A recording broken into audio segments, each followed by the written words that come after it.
We're called to order our September Commissioners meeting. We ask Commissioner Belcher to lead us in our invocation, Commissioner Buzzio to lead us in our pledge. Let's all stand, please. Let's pray together. Heavenly Father, please tonight give us wisdom that passes all understanding. Give us peace. Help us to give us the intellect to do your business, and bless this meeting and bless those who are here. And we pray this in Jesus' name. Amen. Amen. Pledge allegiance to the flag of the United States of America and to the republic for which it stands, one nation, under God, indivisible, with liberty and justice for all.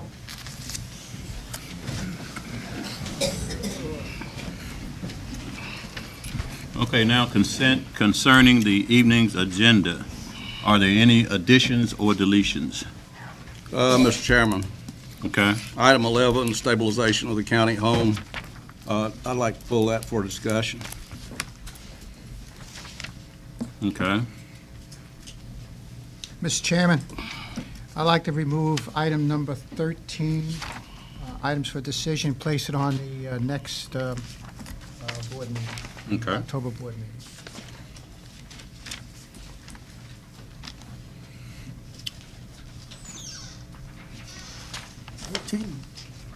Thirteen. Yeah, should have, not under consent. Discussion. Anything other? Motion to approve. Have a motion, is there a second? Second. Any further discussion? Hearing none, all in favor, raise your right hand. All opposed? 6-1.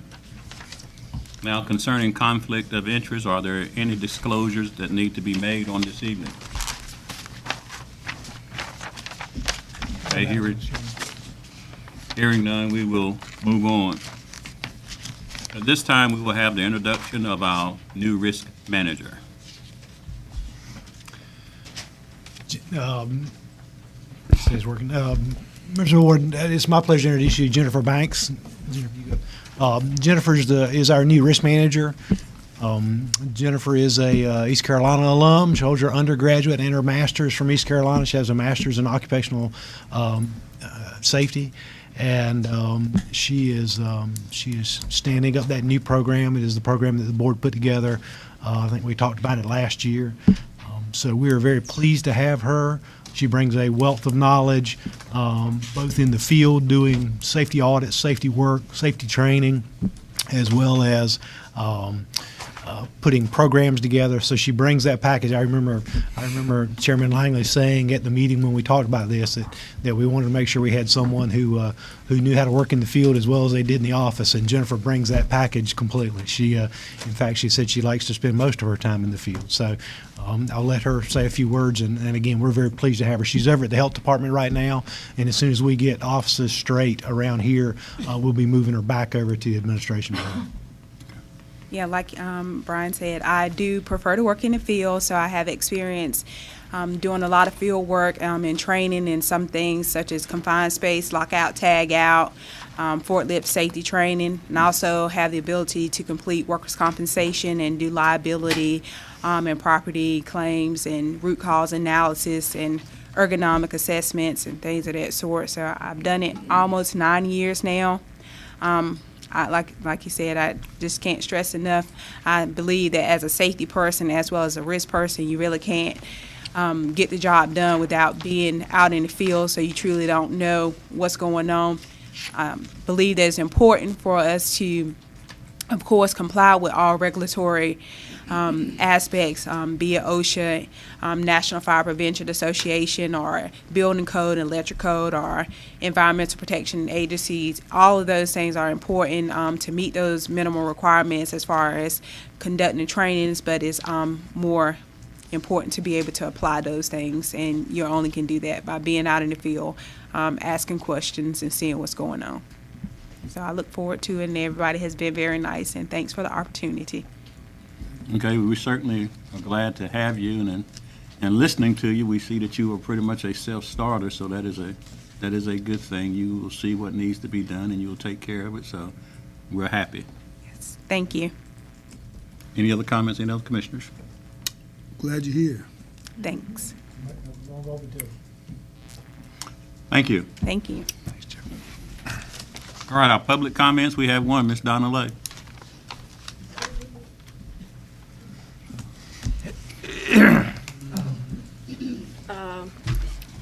I'm Donna Lay, and this evening I'm representing the Citizens for Better Government Committee. I rise to object your consideration at your August 1st meeting of a revision of the Hospital System Trust Agreement. This item was improperly before the board when you voted to approve an extension of it as recommended by the Hospital Authority Board. That action was illegal because the hospital board meeting at which the advised agreement was discussed and approved was not a legal meeting. The required notice was not provided to those on the notification list as provided for in NCGS 143-318.12. The county manager and Mr. Buzzio, the chair of the hospital board, were both aware before the meeting that the required notice had not been sent as required by law. At the August 1st meeting, you took action by reference to an addendum of sorts related to Vidant's continued participation in the trust fund that was not made public. The appellate courts of North Carolina have held that a public body cannot take action by reference to a document that is not disclosed at the meeting or prior thereto. Therefore, we suggest all previous action on this matter are null and void. We object to any extension of Vidant's participation in the trust fund after the termination date of September 1st. We do not object to the parties working together to settle any legitimate liabilities, but we do not think it in the best interest of Beaufort County that Vidant have participation in expenditures past September 1st as provided in the original agreement. There may be a good reason for continuing to allow Vidant to approve expenditures of the trust fund that we're not aware of. We do know that the public has been shamefully excluded from knowledge of what the hospital board is doing and why.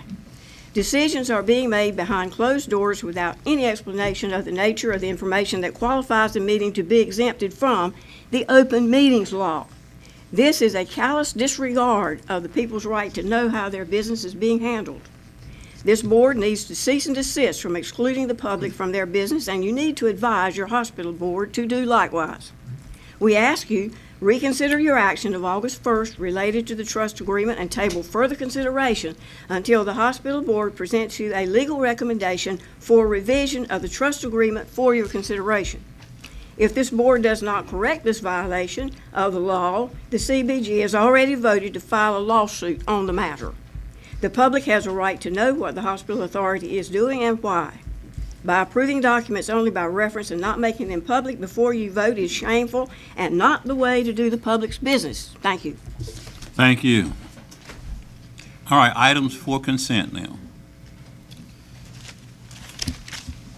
Is there a motion concerning the remaining items? I'll make that motion, Mr. Chairman. We have a motion. Is there a second? Second. Any discussion? Hearing none, all in favor, raise your right hand. All opposed, 6-1.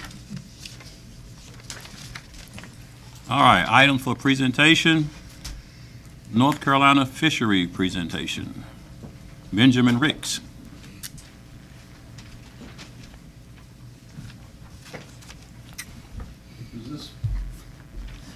While we're getting this set up, I want to thank you guys for having me here. We also want to appreciate y'all's support in our stocking efforts and our recovery efforts. We recognize that y'all have done what you could do in publicly acknowledging our efforts and commending that. We really appreciate that. So, with that, we're going to talk to you a little bit today about the Tar River and the striped bass therein. Many of you know it's a very valuable fishery to this area. It's very popular, sought after fish, and this portion of the river just right around Washington almost all year long. So we'll get this geared up and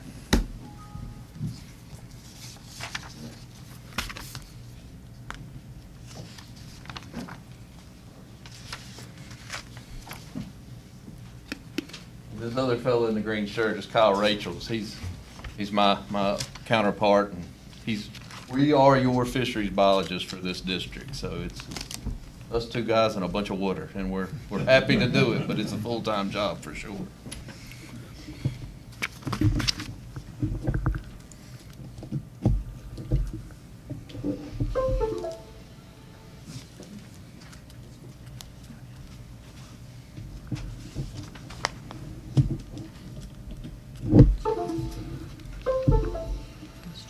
Sing, Katie.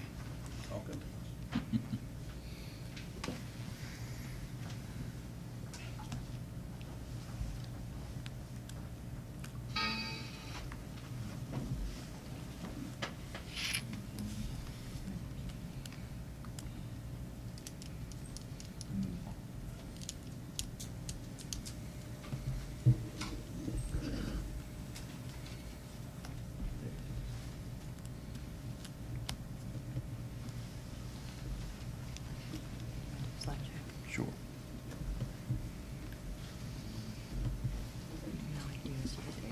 Gotcha. Vic, Vic.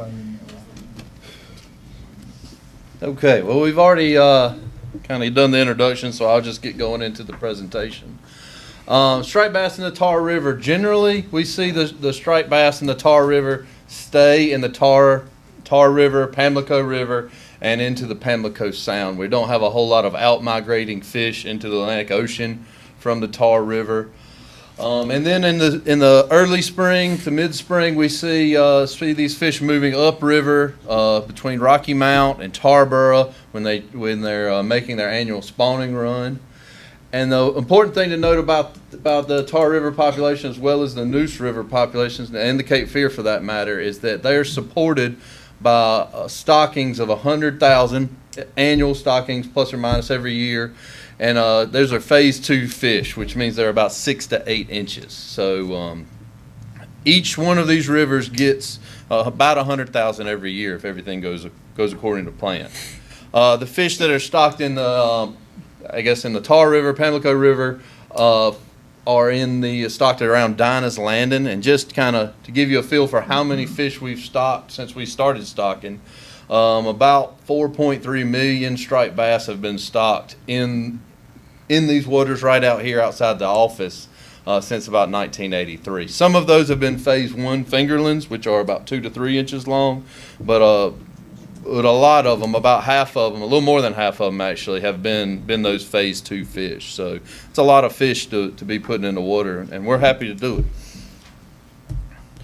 Important thing about our program, in 2010 we started genetic tagging our fish, and what that means is you can see the large female and the 3 males in this brood tank.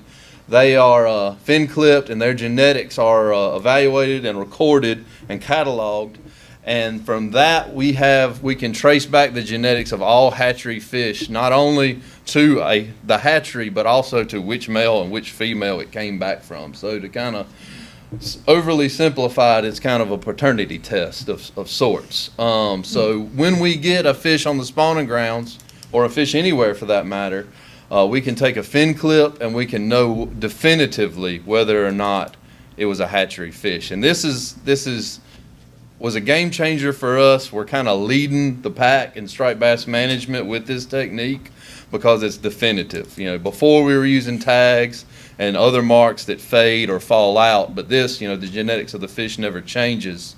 So that's been able to really allow us to have some much more conclusive answers to some of our management questions. So striped bass are a unique fish because they're one of the fish in North Carolina that are managed jointly through the Wildlife Resources Commission and the Division of Marine Fisheries. That management plan is formalized in a fisheries management plan, of which we work together with both agencies to develop. And in that plan, we talk about the management of the fish, but also the duties that each agency has. The recreational harvest regulations are established by each agency. So we have our inland jurisdictional regulations, and then Division of Marine Fisheries has their regulations. Sometimes they're similar, sometimes they're a little different depending on the body of water and the agency plans. As far as commercial harvest, there's no commercial harvest in inland waters, but there is 25,000 pounds of commercial harvest, and that's divided across the Tar, Neuse, and Pamlico Sound, and that harvest is monitored by the Division of Marine Fisheries. Our biggest influx of data in this process is our annual spring electrofishing surveys. As I said before, the spawning grounds are between Rocky Mount and Tarboro. So that's the area that we do our electrofishing surveys. And from those surveys, we get relative abundance, so how many fish are there, size and age structure, how big are they, how old are they. We just talked about hatchery contribution. That's something we're very interested in, so we've been collecting fin clips. And also we have a creel survey where we interview anglers, and that's done in conjunction with DMF to get an accurate estimate of how many fish are being harvested. So just to kind of give you a look at, I'm not going to get too data heavy, but just a couple graphs to show you what the striped bass population looks like. You see we have most of the fish we have are between 14 and maybe 25 inches. And we do have a few, and when I say few, I mean 3 older fish between 33 and 34 inches. Those fish are the older fish, the larger fish, and those are the fish that we'd like to see more of, going into the future. Those are the large fish are the ones that are going to be paramount in recovering the population. Now this chart, there's a lot going on here, so bear with me for just a second and let me describe what's going on. The white bars are fish that have no genetic record, so we can't trace them back to the hatchery. It means one of two things, or one of a few things really, but it means that one, they're too old for our genetic database. It could mean that they are a wild produced fish, or it could mean they're a fish from somewhere else that got lost and came into our waters. The colored bars represent hatchery fish that we can trace back to the hatchery. And you can also see color coded, that also shows the age of the fish. So you can see that we have fish from age 1 to age 5. We know we have fish up to about age 6 in the tar from some of our other data. But obviously there's not a whole lot of older fish. And this is concerning for 2 reasons. One reason is, striped bass are known to live 20 plus years. So if we're seeing fish drop out at age 5, that raises some significant concerns about their mortality. From our work on the noose, we know that natural mortality likely isn't very high, so fish dying from natural causes, diseases, other fish eating them, birds, anything that they would die of naturally, that seems to be pretty low and right within the realm that's natural and typical for the species. So we are seeing fish falling out of the fishery before they're reaching the ability to really start to contribute heavily to the fishery. The other thing we see in this chart is that just about all of the fish in this fishery are hatchery fish. So a few years ago we thought that our stockings were contributing minimally. When the genetics program started to flush out, we realized that we are contributing almost 90% or better. It is likely that as the years progress, those white bars in the far end, kind of from 23 to 29 inches, 28 inches, that those fish are hatchery fish. There's no reason to assume they aren't, given the fact that all the ones in front of them are. They're just too old. So in the next 2 to 3 years, we'll see those bars fill out, and in all likelihood, they'll be hatchery fish as well. So the current status of the fishery is that the Tar River striped bass population is being sustained by our hatchery stocking efforts, and there's little to no evidence of natural recruitment. So we're not seeing a lot of small wild produced fish in the fishery right now. Also, these analyses suggest that fish are being rapidly removed from the Tar River, the Pamlico Sound, because we're not seeing fish over age 5. So something's cropping them off before they're reaching these older ages. And the high mortality is one of the prime things we think is limiting the recovery efforts of striped bass in the Tar River. As a result of these findings, again, the genetics program was groundbreaking for us. As a result of these findings and a public interest in the high mortality rates, we have accelerated our fishery management plan schedule, and that will start with this fall, actually this month. We're going to start having meetings with Division of Marine Fisheries to talk about a stock assessment. And some of the goals through that process are to establish what are our management objectives. We want to have a formal stock assessment. We also are going to review our stocking strategies, make sure that we're getting what we need to out of our stocking plan. And also, we're going to identify what are the other research needs or gaps in knowledge we need to assess the striped bass. As far as our management scenarios that we could have, our goal is a self-sustaining population, i.e. we would love to put ourselves out of business stocking. You know, we'd like to move on and stock something else. And we would like these fish that we stock to take over and start reproducing and producing recruits that are wild. Another option, and what we are currently in, whether we like it or not right now, is a put, grow, and take fishery, where we put fish in the water, they grow, and then they're taken out by recreational and commercial anglers. Another option would be that, okay, our stocking plans are not working, we're not recovering the fishery, so we abandon ship. And that's not a very popular plan for anybody, because that would basically mean the end of the striped bass fishery in the Neuse, in the Tar, and the Neuse River for that matter. So that's not a popular option, but that would explain what's going on. If nothing changes and we quit stocking within about 5 to 6 years, a striped bass would be a very rare fish in the Neuse River, or Tar River, excuse me. What we are doing right now is we are proposing, and this will come up in our upcoming public hearings in January, 2 fish per day, 26-inch minimum size limit for the Tar and the Neuse River, and then the same season that's been the last few years also. Our plan to get this out there, and we've received a lot of positive support for this. A lot of the anglers, a lot of the public are very concerned with the striped bass population and want to see us protect them more. But we're going to reach out and meet with many anglers and many of the local conservation groups and talk with them about this, tell them what's going on. But the intent of this is to preserve the striped bass and promote a self-sustaining population in the Tar and the Neuse River. But this alone will not, fix all our problems. It definitely needs to be part of a larger plan to reduce mortality, in the entire system.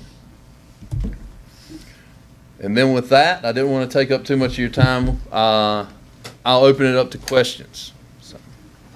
Commissioners have any questions? I have one. Sure. It looks like with the proposed limits of 2 26-inch fish per day that you're trying to open this thing up enough to make sure that it's not, what you're putting in is not being overfished. Sure. Yes, we That's definitely. what it looks like. Is that the goal? Yes, that's a more conservative regulation than what we have now. So, like I said, that will be to reduce the mortality. Right now, they are overfished, and we want to kind of tone it back a little bit as far as the harvest goes. Do you have the capability for stocking more fingerlings? Right now, we are about at capacity. Certain years, and the fish, I didn't mention this, the fish are grown at the Edenton National Fish Hatchery. They do a really good job. I want to give them credit. Certain years we can stock a few more, but it would be hard to stock double under our current plan. Sometimes we get a couple good fish and we produce a lot of fish, and we could stock more. And one of the other things that we've done is stock fry or smaller fish that were extra or surplus or were used to answer some other questions as well. So, Commissioner Brand. You said earlier that, in fact, I got 2 questions. You said earlier that that the fish that we find in the river now are around 5 years old. Up to 5 or 6 years old, And yes, sir. do you have any reasons why they aren't living any longer than what they are? Well, they're being removed from the fishery. So, like we talked about a second ago, harvest is very high. The mortality rates are very high, and But you're not seeing any fish kills or anything like that? No, I mean, we do have fish kills, as everybody knows, but the fish kills don't seem to be driving what we're seeing. And even in the few fish kills we see, we don't see big older fish. So there's something else going on that we need to work with Division of Marine Fisheries as part of the FMP plan, so that we can kind of make things better for everybody involved. So. And one other thing, you had, when you had that slide up a couple of things back, that right there. Okay. You said that those no-tagged fish Yes, sir. are white. Right. what is the deal with the blue tag and the orange or yellow tag on top of the no tag? Okay, I should have probably made it a little better. It's no problem. The different colors represent different age classes. So just say the 22-inch bar, which has several different age classes. The little green at the very top, Right. a small proportion of 22-inch fish are age 3. So those are pretty fast-growing fish. A large proportion of those fish are age 4, and then a smaller proportion are age 5. So that's what the color code demarks. Right. Anything further? All right, thank you, sir. Great. Thank you guys for having me. Ms. Christina Smith. Stabilization of the county home.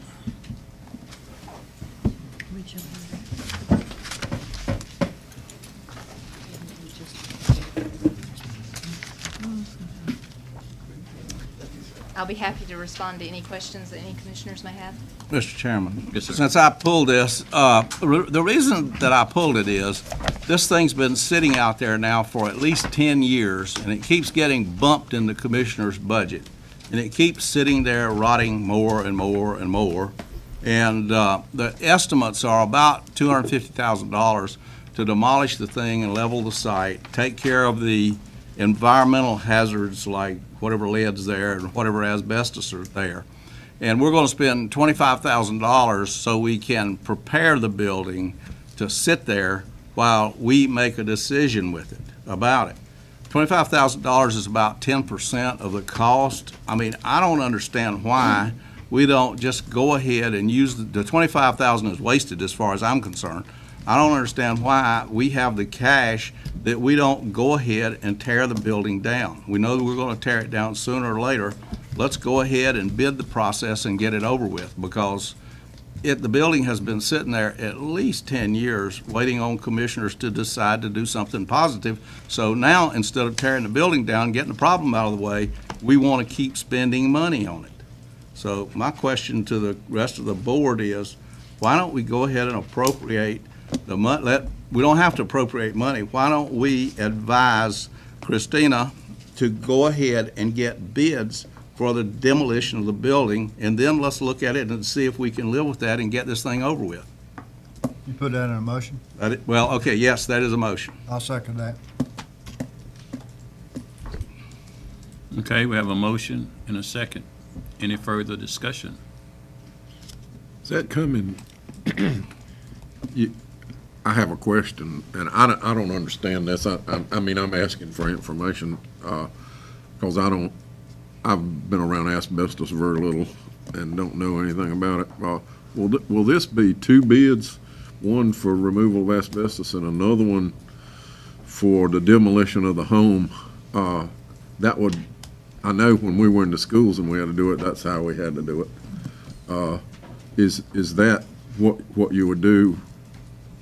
Christina has received a budgetary quote from an asbestos abatement firm that we have a budget on that, but my assumption would be that we would do that with a specialty firm to handle that instead of rolling it into a demolition contract, because simply, if you did that, you'd just be paying additional on top of it, because they would hire somebody to do it and then tack on 10 or 15%. So yes, two contracts. And just for the board's understanding, the reason we did this, I actually asked Christina to do this, to go ahead and put this together. We put some money in the budget. As you'll recall, there was money in the budget to tear this down, and it was pulled from, the board pulled it from the budget. So our concern was that we stabilize that and take care of any safety issues. We didn't want it to be a liability, so that's why there was some money put in the budget to do that. But we're happy to do what the board would like for us to do on that, but we do not have funds in the current budget to demo that building. Okay. That's one of my questions. Okay, any other questions or comments? I guess Commissioner? I guess what we're doing is just getting bids. Yeah. That's all we're doing. Okay. Commissioner Waters? Was the 250,000, was that for both? Christina can speak to that. I think that Yes, was. that would be for the demolition as well as the asbestos abatement. And we have completed the asbestos survey. We went ahead and did that, and so we have the report, and so that's why we do have a pretty good budgetary number on that. Okay, Commissioner Booth. Mr. Manager, you said the demolition money was not in the budget this year. Is that correct? That's correct. It was pulled, it was removed from the budget from the board, by the board. And this $25,000 was also not an additional, we're pulling that from the funds that were approved for regular M&R for the buildings.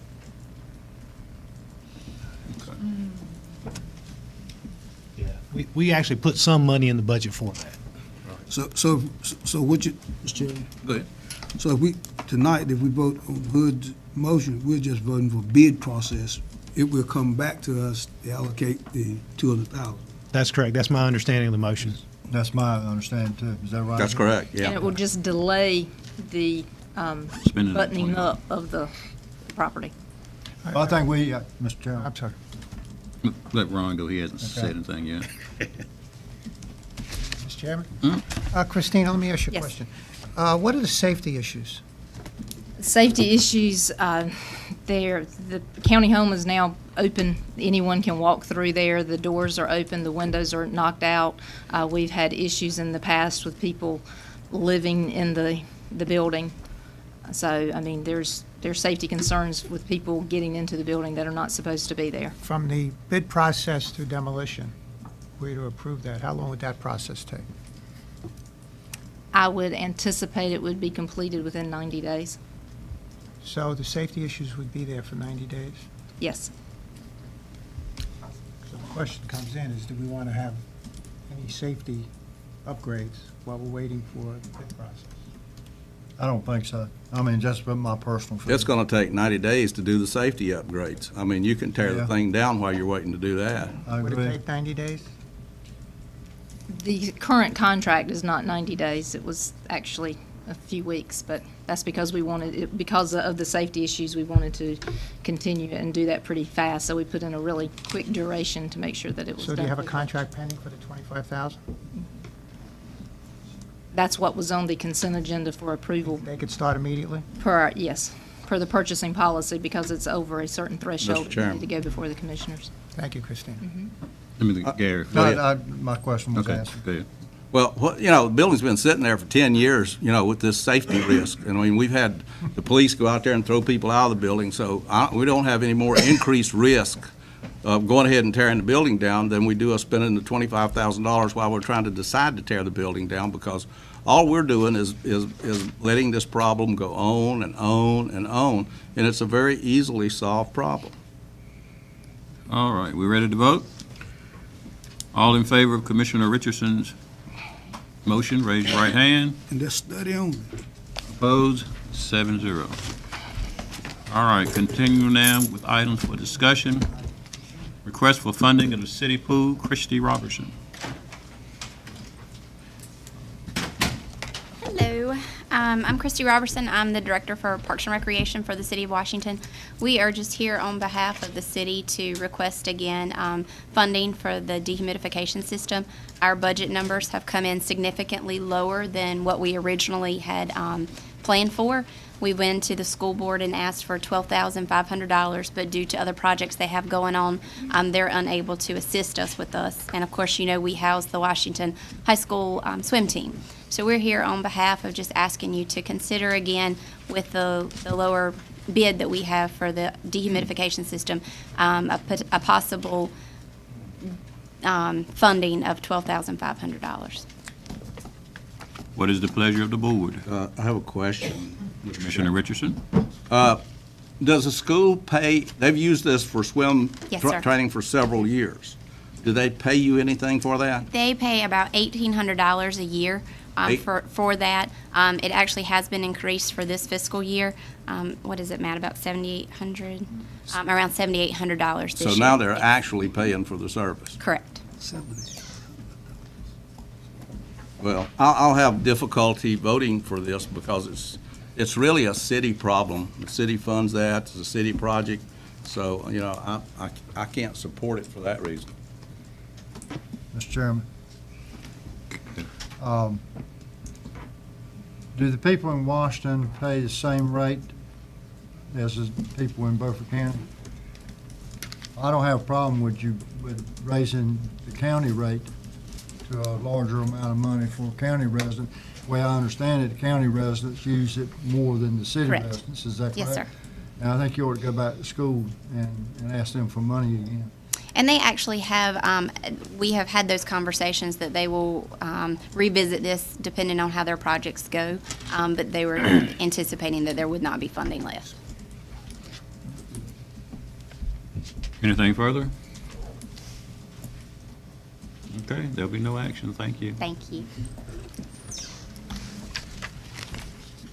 Chocowinity EMS Emergent Franchise, second reading. Good evening, Commissioners. This is the second reading for the request of a non-emergent transport franchise for Chocowinity EMS Incorporated.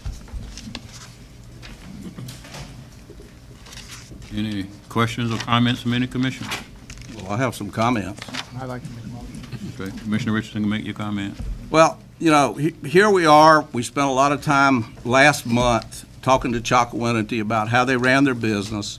And what we found out was they really weren't running their business. The employees were deciding when they made calls. We found out that the calls that they had set up for this transport service weren't being made, that the people who were calling to have the calls made were complaining, like the Vidant was complaining that these guys didn't come out and pick up people when they should. And what it came down to is we have what I call a bad management situation. And part of us asked Chocowinity to come back to us at this meeting and tell us how they planned to run their business so they could solve their management problems. And then there were some motions made that we, as I say, you're buying goats for 50 cents and you're selling them for 25 and you're wondering why you're not making any money. So the motion that was made from this board to give them a transport franchise is equivalent to we're going to buy more goats and we're going to make up our losses based on volume.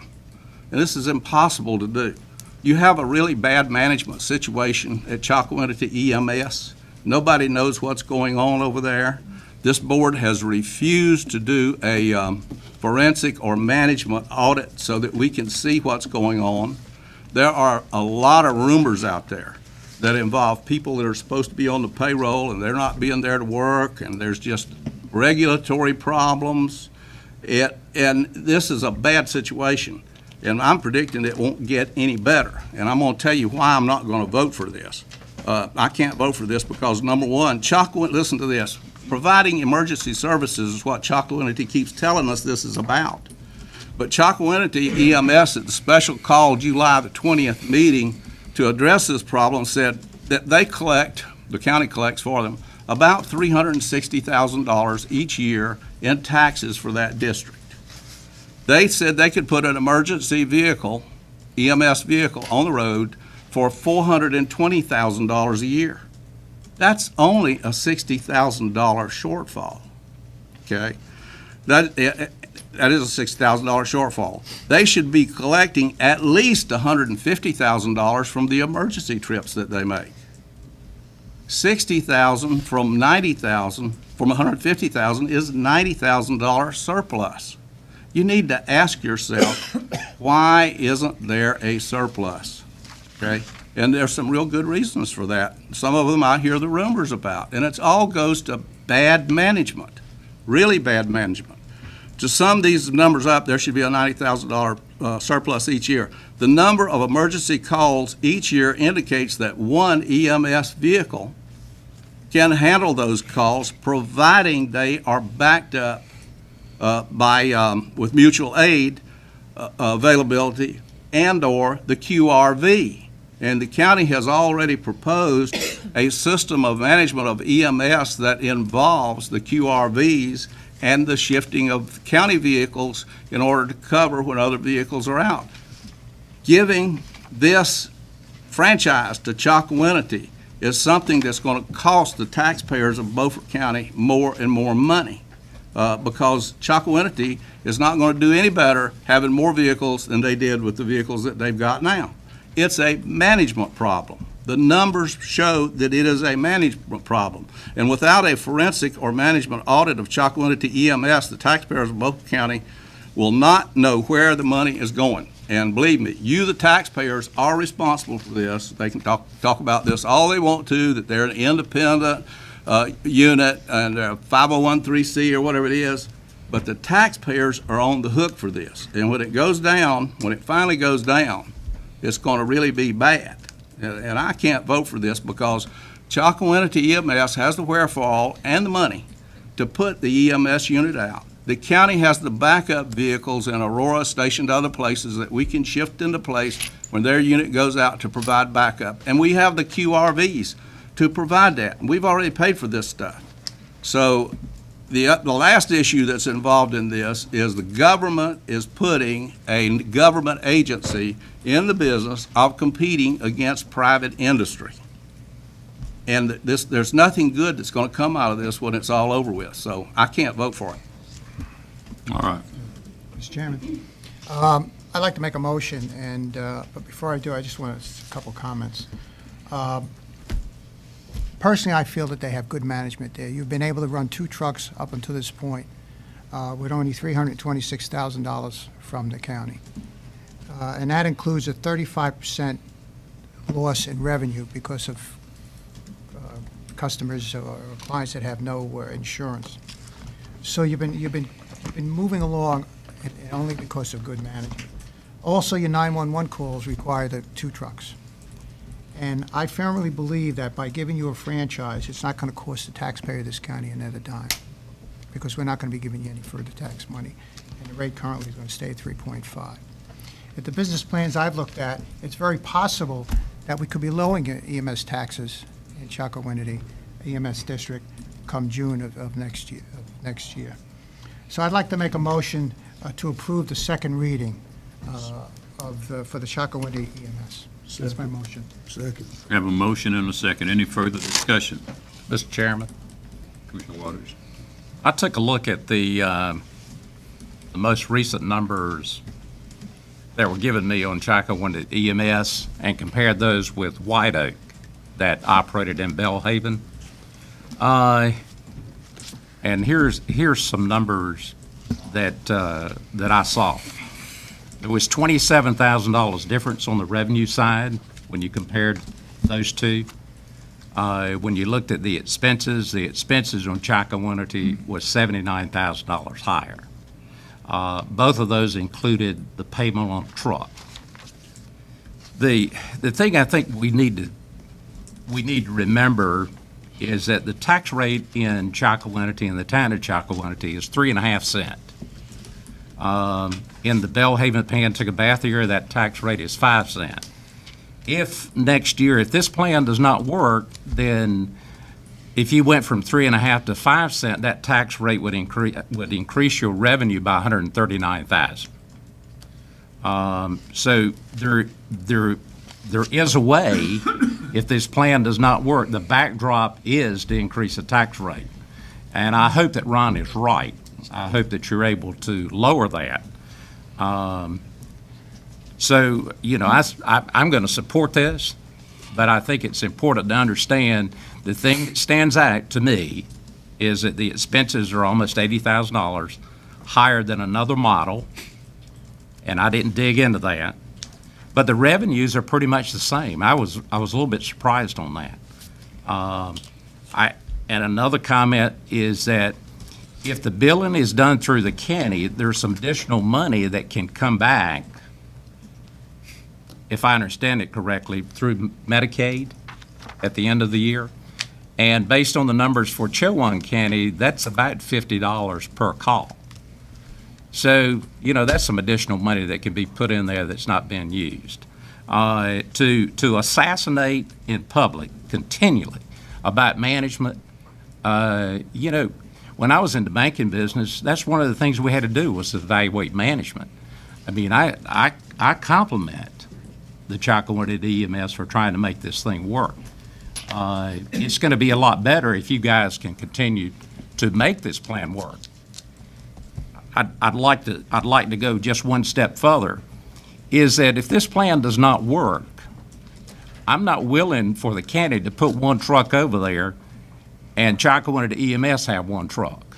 If this plan does not work, And the taxes, if you guys don't want to go up on the tax, and it has to be subsidized, I don't want this finger pointing between, one truck was county, one truck was Chocowinity EMS. Where's the problem at? Is that I'm willing to give Chocowinity EMS a chance to make it work. But if it does not work and we come at another standstill, then I want the county to step over there and own the 2 trucks. But I'm going to support this, and I'm willing to give the Chocowinity EMS board a chance to make it work. Anything further? Mr. Chairman, the way it looks to me is it's not going to cost us anything to let them give it a try.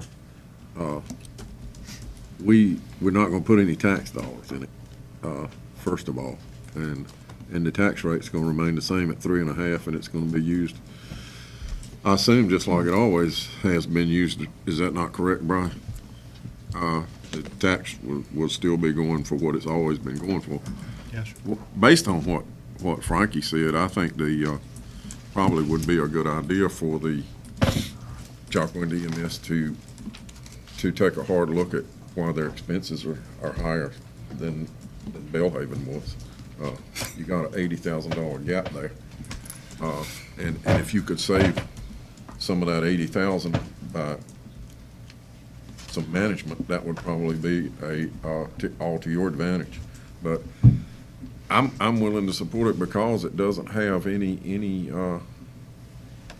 tax money involved in it. As far as I'm concerned, if a lot of counties, they just do a county-wide franchise. I mean, it's done, and in several counties in eastern North Carolina, and they compete. The whole county competes with the private, and I'm like Ed. If another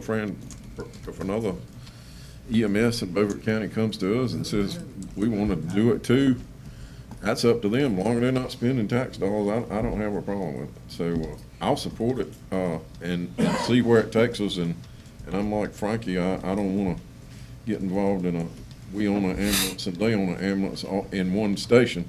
I don't think that's good. But let's hope it doesn't come to that.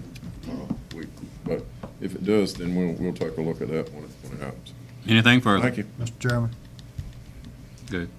I feel the same way that Robert and Frankie does. I think it's important that Chocowinity has this second truck. And if, as Robert said, if it doesn't work, then we'll find a way to make it work at the end of the day. I'm going to support this, but I have my reservations right now, but I think us as commissioners should give you all the opportunity to make this thing work. And I assume that you and Shane have talked about this in depth. Yes. And we're going to work hand in hand with each other. Yes, sir. Okay, good. Anything further? All right, let's vote. All in favor, raise your right hand. All opposed, 6-1. Contract modification with Chocowinity EMS. Thank you, Mr. Chairman. Thank you, Mr. Chairman, members of the board. As you are aware, you currently have a contract with Chocowinity EMS for provision of services. At the last meeting, you made a modification to that contract to allow them to collect delinquent accounts in any manner in which they chose to. The previous contract did not allow them to do that without approval of the board. That amendment was made to the contract. Now that they are able, under the franchise ordinance, to provide transports, you would need to modify this contract again to allow that, because their previous contract did not allow them to do that. One of the things that in conversations with the county attorney, we had the original contract, we had an amendment to the contract. This would have been the second amendment to the contract. So our thought was that we would just rewrite it and include all those things, so we would have one contract and not have to go back and forth and try to find the amendments. So on page 314 in your agenda package, you'll see that new contract. There is one item in there that I need to draw your attention to. It is in item number 1, paragraph number 1. It currently reads the EMS agency, it's the second sentence. The EMS agency may provide basic level transport for any inter-facility transfers. That needs to be changed. That was language that was in there prior, and when we looked at it, that should have been taken out. What we proposed to you is the EMS agency may provide basic level transport in accordance with the franchise agreement. So that needs to be modified in there. I apologize for that not being caught the first time. But the other changes in paragraph number 2, where we simply took out, like you did on the original First Amendment, to say they can collect, they retain their billings and they may collect them as they so choose. So from that perspective, we'd recommend your approval. Mr. Chairman. Wait a minute. What's the pleasure of the board? Mr. Chairman. So moved. I have a motion. There's a second. Second. Discussion. Mr. Chairman, on paragraph number 4, on page 315, or page 2 of the contract, paragraph 4, number 4, second paragraph in number 4, 1, 2, 3, 4, 5, 6 line down. The MSAZ will be permitted to utilize only one designated EMS unit for 911 transport, and those calls designated medical necessity above basic level by medical physician working at Beaufort, both inside out. I believe that should be withdrawn also, because they're going to be using 2 911 vehicles, so this sentence doesn't make sense. So basically, we're tying their hands again. I think you could, I think the reason that was in there, and again, I'm The reason it sorry. was in there, because I know Dave was in those negotiations, I think, I forgot who else, Gary or Robert, is that we wanted to make sure they were using at least one vehicle for 911 calls. Well, they're actually using 2 vehicles now, Okay. second vehicle. So that sentence, if we leave it in there, we're back to the same old argument.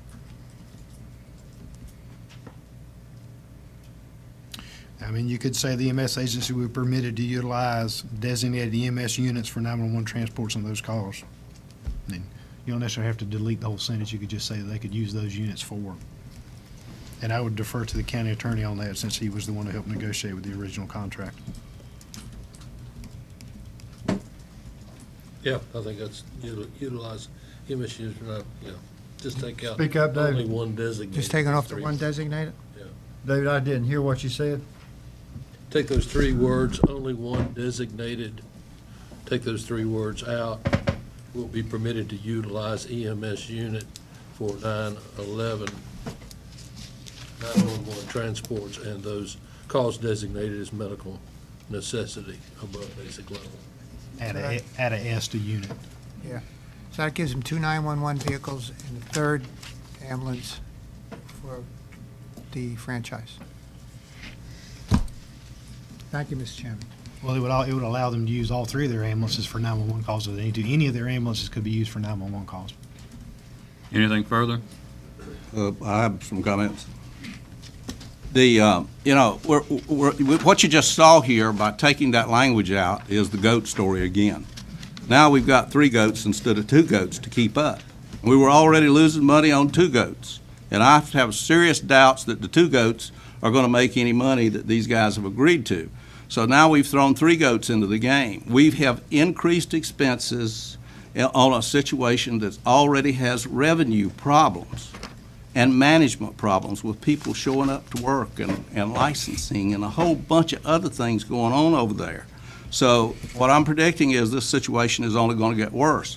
I'm not going to vote for this contract because the contract also allows in Section 3B they will maintain 2 separate sets of books. That's a red flag to anybody that knows anything about this stuff. This thing is a bad deal. We've never seen the 2 sets of books. It's hard to even see 1 set of books over there. And when you see the books, you see a lot of bills, a lot of expense, a lot of more labor than should be there. So this thing is going to go downhill, and it's going to go downhill really fast. These commissioners are the ones that are enabling Chocowinity to fail, whereas we have the ability and the authority to do a forensic audit, figure out where the expenses are going, where the waste is, and fix it. So I'm not voting for this because it is a bobsled to bankruptcy.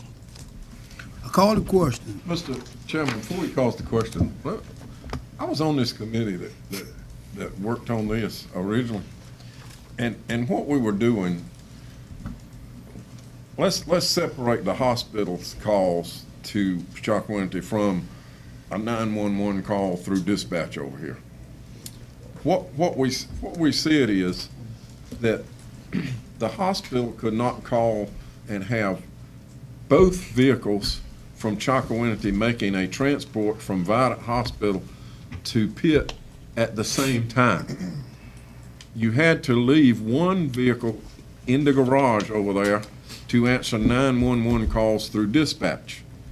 And I don't think that should change. Do you, Shane? No. Because you are leaving the whole Chocowinity area uncovered if you do that.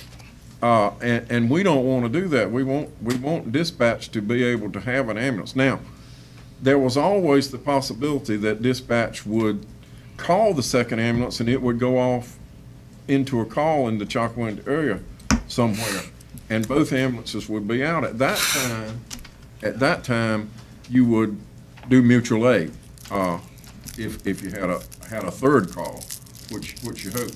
But I think what this thing really should say is only one ambulance can be out doing a transport from Beaufort to Pitt at any one time. And I think Chocowinity EMS will be happy with that, because they don't want both of their ambulances in Greenville and the area not covered over there. So that's my Mr. Chairman, I have a question. Commissioner Richardson. Well, to what Mr. Belcher had to say, Bob, you realize we're talking about 3 ambulances now and not 2? Yeah, but I was assuming that basically what that third ambulance is going to be a transport ambulance for basic level cost that he would do in the community, not to probably not very much to Beaufort County Hospital, because they want a paramedic on it. You're not going to put a paramedic on that third unit, I don't think, are you? I mean, for the most part, it'll just be transports or not. I mean, it's up to you, Mr. Chairman, whether you can answer, but I didn't know that we were putting paramedics on the third vehicle, because it would just be basically transports to the doctor and around town, things like that from calls you got. I mean, what you have there? Yeah, I just want to clarify something that you were talking about. Shane, I think that there's a possibility on occasions that you would have to have 2 ambulances in Greenville. Is that not true? Say you picked up a heart attack victim and you had to take that second ambulance to Greenville. So there's a possibility that it's going to that would be through dispatch. Yeah, that's what I'm saying. Yeah, and they would both be in Greenville then, but you would keep that second ambulance in the garage until dispatch called. I agree with that. But it wouldn't be from a transport from Beaufort County Hospital, somebody that they had in the emergency room and been sitting there 6 hours waiting for a transport. That's what happens at the emergency room. They've got the emergency room's got an ambulance. I mean, they've got an ambulance sitting out here, and I had people call me and say, "Well, you were hardly saying that you should look for their insurance." Well, the truth of the matter is that Beaufort County Hospital has an ambulance, and they could use their ambulance. What is that ambulance out there for? Yeah, but don't they have an ambulance that can go to Beaufort County Hospital and move somebody, don't they? Just to the helipad. Well, how do they? Are we the only way they get their folks to Greenville? Well, I'm sorry. I assumed that they had an ambulance in Beaufort County somewhere. I didn't know that we were doing the only transports to Greenville out there. That's news to me. Commissioner Belcher, they have a critical care transport ambulance stationed at the airport that does critical care transfers when the helicopter isn't flying or when they're doing other things. Yeah. But it's a critical care transport. So what they've got to do at the hospital is call either a paid provider or Chocowinity, one or the other, to come get a patient who's been sitting there in the emergency room and they're trying to clear him out. Is that basically it? Well, that is news to me. I thought they had an ambulance in Beaufort County that made transports when it had to. Just critical care transport. Just critical care transport. So I'm stand corrected then. Can we call the motion? Sir, a little more information. Everybody heard that Johnson Ambulance Service went out of business last week. In the last month, in the last 30 days, Eastern North Carolina has lost 300 ambulances that provide the service that we provide. Johnson is big. In the state? In Eastern North Carolina. Johnson is one of the largest. You're talking about the 22 or 23 counties that's in Vidant's footprint when you say Eastern? Eastern North Carolina completely, yes, sir. Is that Last because of week, Medicare? that's because of billing revenues that they had problems with. Yes, sir. That's exactly what that is. Last week, for the major part of the week, you asked a question about the 3 ambulances. I ran 3 ambulances just about all week last week. Twice last week, I had 2 ambulances at Vidant Hospital at the same time. But you're running that third one with part-time help? Yes, sir. Okay. Yes, sir. Here, Look, and keep in mind that the tax monies that we receive from the county, I keep hearing the second set of books. When we sit down for the contract negotiations, that is exactly what we were told to do. We were supposed to take our tax money and place it in one account to pay for the initial 911 truck. Am I correct? That's correct. The second set, our second bank account, was to provide any other monies that we had. The tax monies that we receive pay for the 911 truck. Everything else, I've ran 2 trucks since I've been here for $326,000. Mr. Chairman, can I ask him a question? Okay. Mr. Greer, who maintains your checking accounts and your funds? Our funds all are maintained through the town of Chocowinity. And who audits your books, Mr. Who Greer? audits our books? They are audited through the state, who are audits towns? By the town of Chocowinity? Yes. So town of Chocowinity. Same time the town of Chocowinity is audited, our books are audited. So town of Chocowinity handles all your Yes. funds and also conducts the audits using an outside Right, auditor? he didn't say that. Excuse me? He said whoever audits Chocowinity, audit them as well. Yeah, that's, yeah. Mr. Chairman. Thank you, Mr. Greer. Go ahead. I have 2 things. One, I think everybody knows how functionary these government audits are. They don't really mean anything at the end of the day, because I've dealt with them now for 20 years. So just be aware. Also be aware that Chairman of the Board's daughter keeps the books for the town, so we got a lot of connections. You're really a good buddy system, and I want to make sure that everybody understands that. But the second thing is, let's go back to the goats. I know you're tired of hearing about the goats. Let's go back to them. If all of these other ambulance services are going bankrupt, what makes you think that we're going to start one up here and do better than they're doing? What makes you think that you're going to survive any better than they're going to survive? So, that's another red flag. Did you call the question? Mr. Chairman, I call the question. Mr. Chairman, the question's been called. you going to call the question? All right. All in favor, raise your right hand. All opposed? All right, feed the 6-1. Y'all are feeding goats, I'm not. Takes one. Huh? All right, award contract for radio equipment. Thank you, Mr. Chairman. Manager. Thank you, Mr. Chairman, members of the board. Just a couple things history-wise regarding this project. As you're aware, this project started in excess of over a year ago.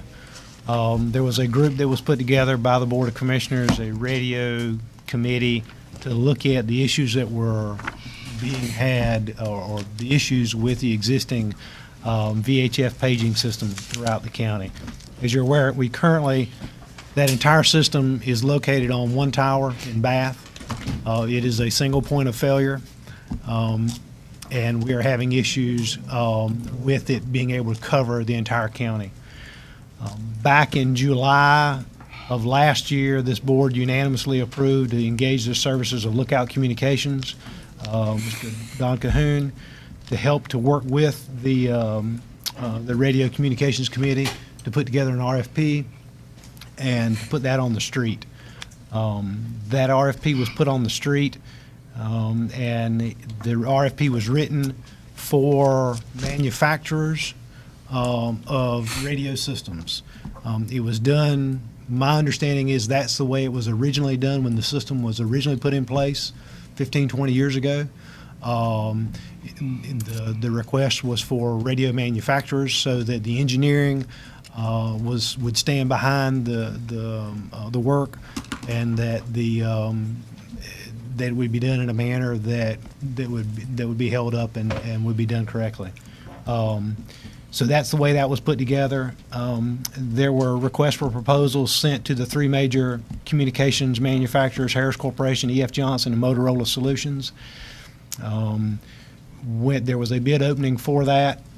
Prior to that bid opening, there were questions received and taken by both the communications director, the county communications director, and the consultant relating to those questions that came from vendors. There were a fair amount, is my understanding, a fair amount of comments that came from resellers, service providers, and other folks who were not manufacturers of that equipment to ask could they bid, and they were told no, that the specs were written for manufacturers, so that the product would be stood behind, and we wouldn't be chasing one representative to another to find who was going to stand behind the product. When the bids were scheduled to be open, there was a request from one of the vendors to extend it so there could be some more due diligence.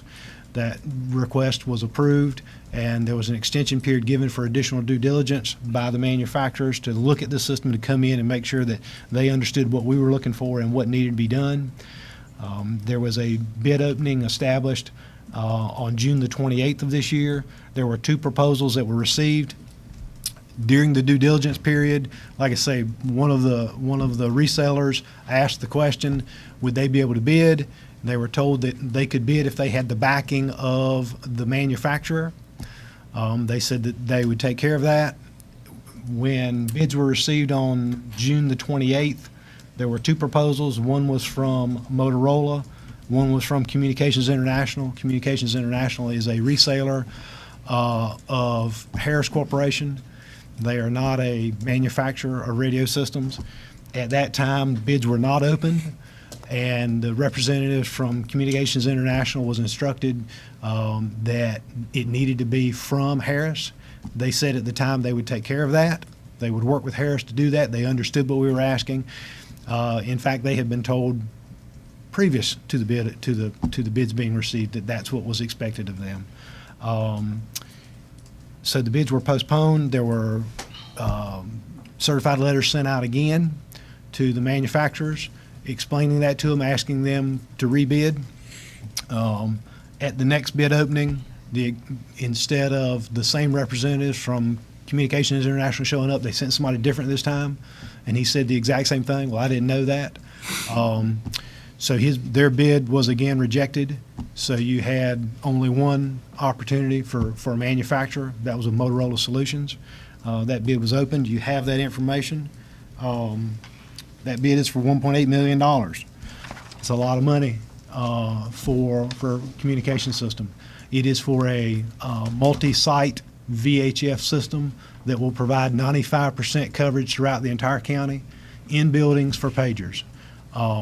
The issue that we have is if folks are in their house, they're volunteers, and their pagers don't go off, you can't get coverage. You can't get folks to respond.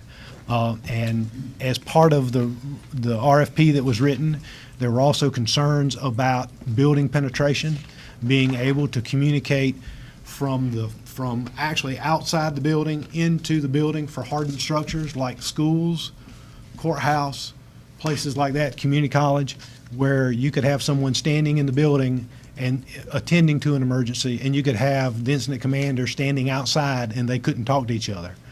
They actually would have to open the doors and yell down the hall, is what we heard some folks say. So as part of this project, there was a solution that was put in place to provide for that communication within those buildings. This project also adds one additional tower that the county would own and operate. It would be on Cherry Run to be able to provide for the coverage in this part of the county. The remaining areas where we're proposing to get on towers, they are Viper towers that are owned by the state of North Carolina. The only thing that we have to do is put the equipment on it.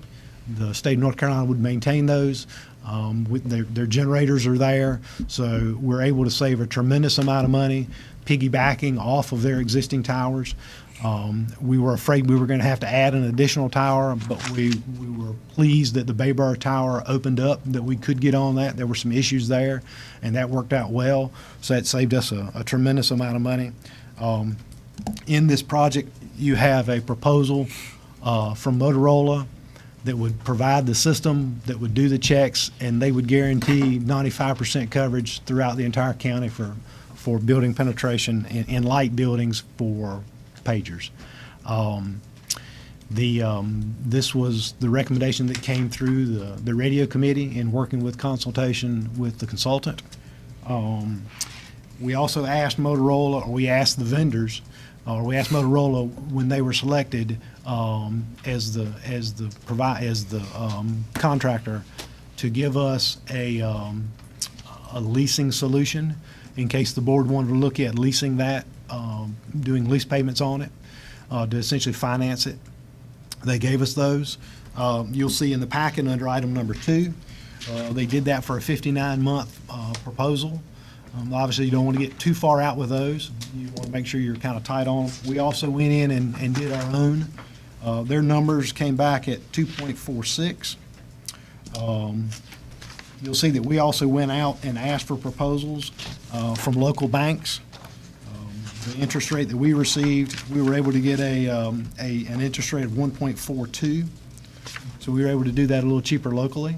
So what we've provided for you is, there are obviously 2 questions here. Do you want to move forward with the project? If you do, then how do you want to fund the project? There is not funding in the current budget for this project.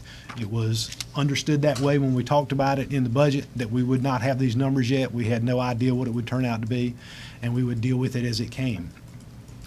So for you, the 2 questions, I guess. First of all, do you want to move forward with the project?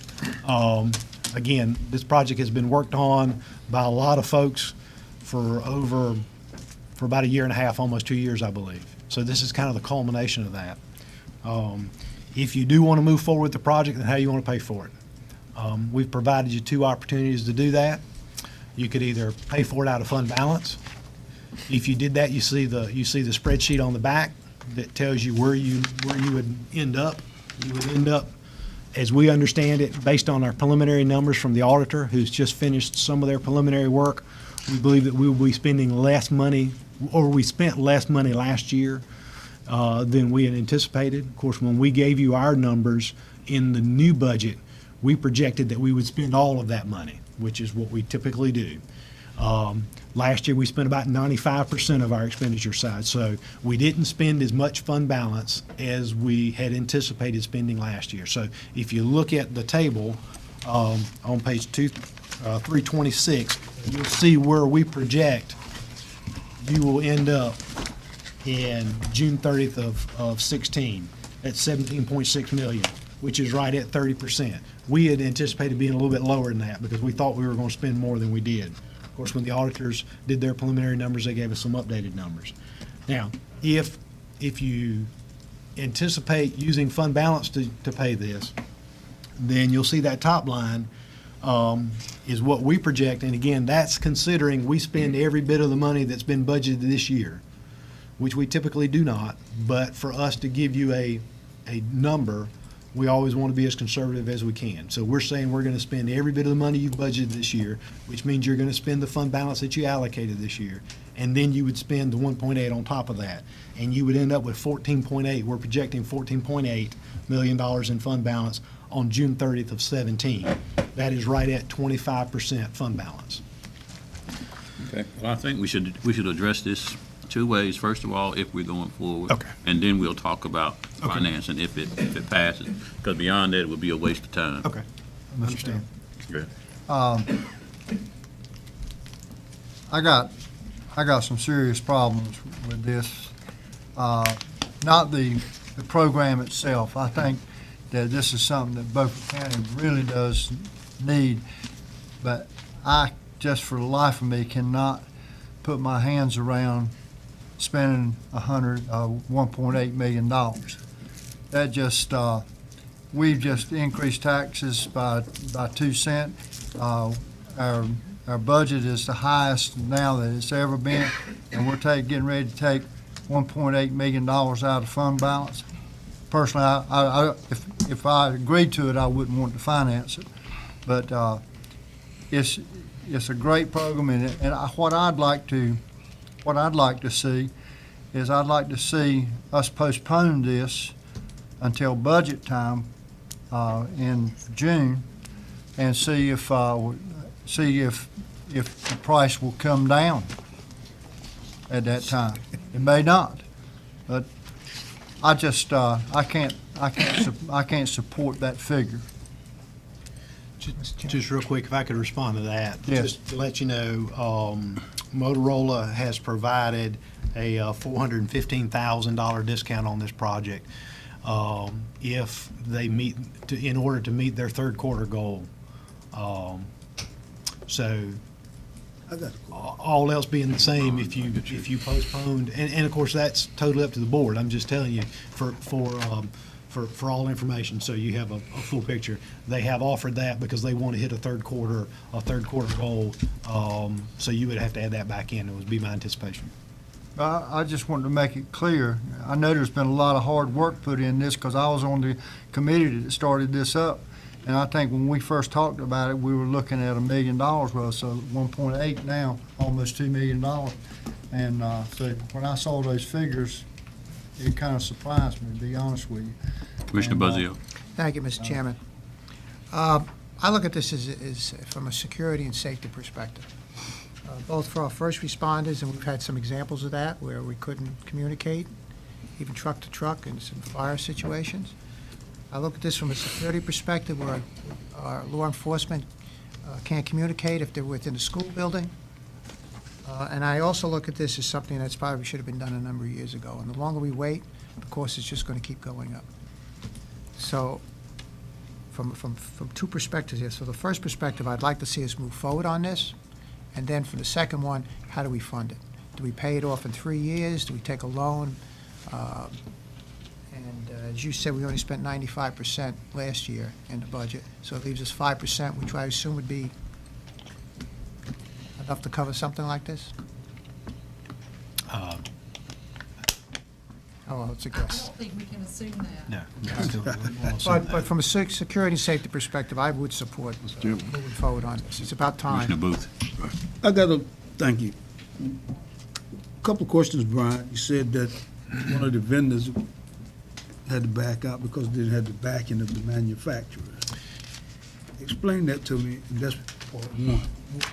When the request was when the specifications were put out there, the specifications were that manufacturers of radio systems, that we would receive bids from manufacturers of radio systems. We would not receive bids from resellers, from service providers, from third-party vendors. We would go to Ford to get the car. We would go to Chevy. I mean, we wouldn't get it from somebody else. We would say, if you are the manufacturer, you're the ones who's providing the bid. And in the conversations, and of course, I'm sure Mr. Coon would be glad to address any of those, because he and Vic took the comments from folks asking those questions. Were they going to be allowed to do that? Because what they would simply do is go to the manufacturer and get their price, and then add theirs and do whatever they need to do to submit. And because we wanted to make sure that the engineering stood behind, because essentially when it's all said and done, if it doesn't work, the contract is such that Motorola's got to make it right. It has to provide 95% like they've specified in their contract. And if it doesn't, then they've got to fix it. That's exactly what happened with the system years ago, is my understanding. I wasn't here, but it's my understanding from Vic that there were some issues. In fact, Don worked on that project. That when they tested it, there were some issues, and they sent an engineering team from Motorola down here. They spent Labor Day weekend, I think, is what I understood, fixing it, making sure it was right, and standing behind their contract. Another second part to it is Commissioner Breen stated wait till budget time. So my understanding from what you said to him was if we wait, this project will not cost 1.8, it'll cost 2.2. I don't know what it will cost, Or because more. you would rebid it and you would ask, I mean, obviously, But they're I not mean, gonna that's hold with the their discount. price. You're getting a $450,000, $450,000 discount. For 124. And my understanding from them is I mean, obviously, they're working on quotas, they're trying to hit their third quarter goal, and when you do those things, they provide a discount. But I don't know what that cost would be. I mean, it's conceivable it may go down, but it's also conceivable it may go up. I don't know. I don't know. Well, according, if it wasn't for the discount today, according to what you're telling us, it would be 2.2 right now. It would be 2.2, yes, sir. Commissioner Belcher. Ron, I'm going to ask you a question you may not know the answer to, and it's fine if you don't. But it's my understanding that one of those education bonds is paid off next year. Is that right? It is. How much was the revenue stream each year on that bond? Well, the payment on the bond's $450,000. $450,000 each year. Yes. That's the solution to your problem, right there. If you take this thing and finance it at 1.42. Mr. Chairman. Mr. Chairman, we need to stick to the subject. We're talking about financing, and you directed that we would decide Right, whether we're going to proceed with this I'll before wait. we do this. So, I'll wait. yeah. But it should be known that there's going to be money available if Brian and Anita say there is. Okay, now, We have had that conversation. I got one more question. All right, I'll wait, but I want to go back to it. Okay. Right. All right, well, first of all, I want to say this. First of all, this radio system, I would classify it as part of the county's infrastructure. And Beaufort County right now has a failing infrastructure system. There are so many things that are getting old that need to be replaced. My second comment is, for 14 years, I was a deputy sheriff. I know what it's like to key that mic and nothing. That is a terrible, terrible feeling. Somebody might be a half a mile away, 2 miles away. They might be 100 yards down the street from you. But when you key that mic and it's nothing, you are totally on your own. Now, I say that from a law enforcement officer's perspective, but then you flip it for somebody who's on fire or rescue. That same eerie feeling when you key that mic and there is nothing. It's time for this county to start moving forward and stop stepping back. We have got to move forward. When people come to an area, they look at schools, law enforcement, and your health care, and then they'll look at the rest of the community. And if we are failing in those areas, we are simply failing. So it is time for us to move forward. All right, who hasn't had a say? Mr. Chairman. We'll go with Frank. Okay.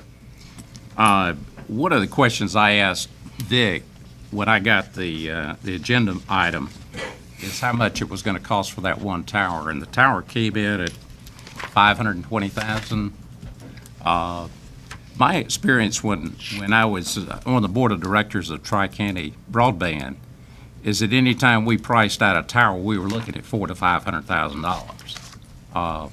So I mean, that's a big part of this budget that we're talking about.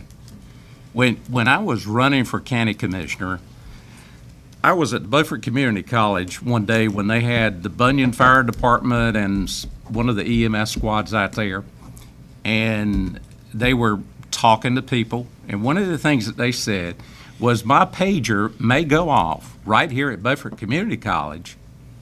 It may go off, or it may not go off. Now, when you get down to Pike Road, North Carolina, in Punga Rivers territory, the chances are we're going to miss it. We're not going to get that call. It's just like the chairman said, this is part of our infrastructure. I don't want a deputy sheriff or a first responder to show up and not be able to talk back and get help. And this county is very big, and it's one of these expenses that we kick down the road, and we kick down the road. But it was a request that came up 2 years ago, and here we are 2 years later, and we want to kick it to the next budget process. And I think that's a mistake. I think that one of the things that our citizens really expect us to do is make sure that they're safe and secure as possible.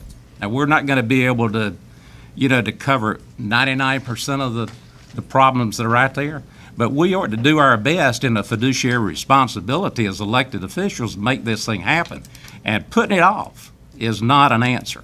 That's a cop-out as far as I'm concerned, because we have the money and we can finance it, either one. That's another question. But I'm going to support moving forward with this project. Commissioner Richardson. Well, Mr. Chairman, there's no question the present system we have needs improving, but by the same token, you can't deny that the system is, while it may not be working perfectly, it's been working for quite a number of years, just like it is now.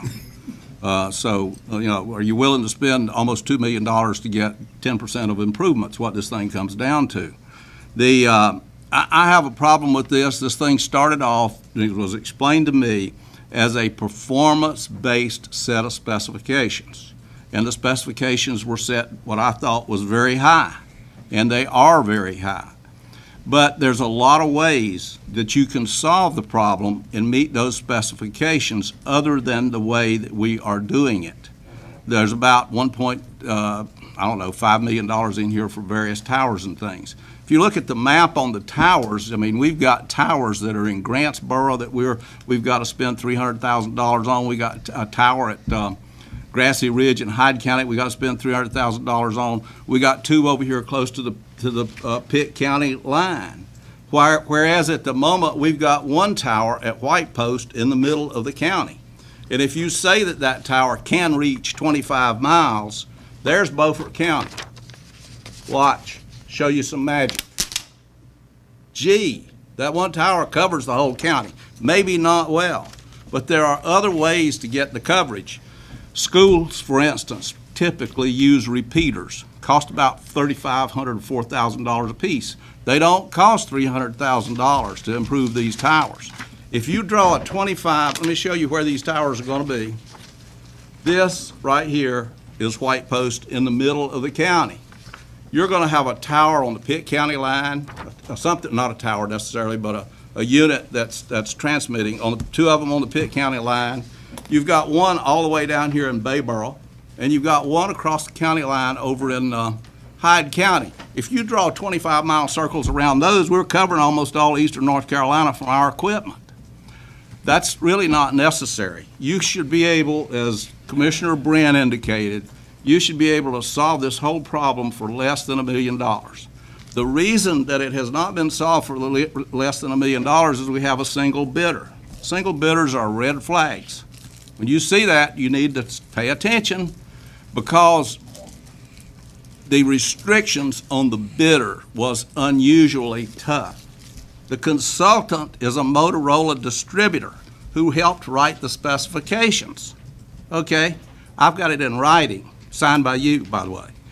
So, and I've got it with me.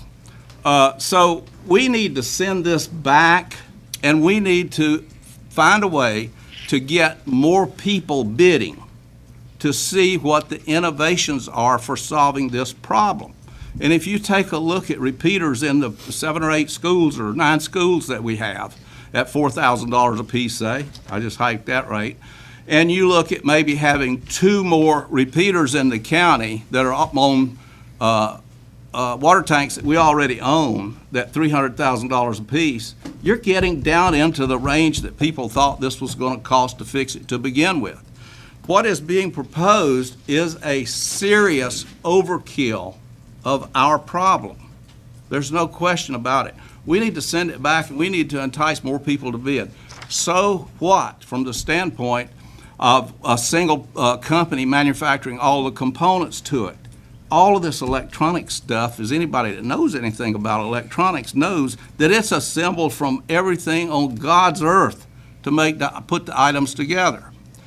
Now, here's the thing about it. The smart part of this is, if you have other people that are assembling systems for you, we write the specs and the contract in such a way that the county is protected. And if we're not smart enough to do this, these kind of contracts happen every day, all over the world, in all kinds of places, not just here, then, you know, we need to really go back to school. I'm going to read my statement, and then I'm going to be quiet.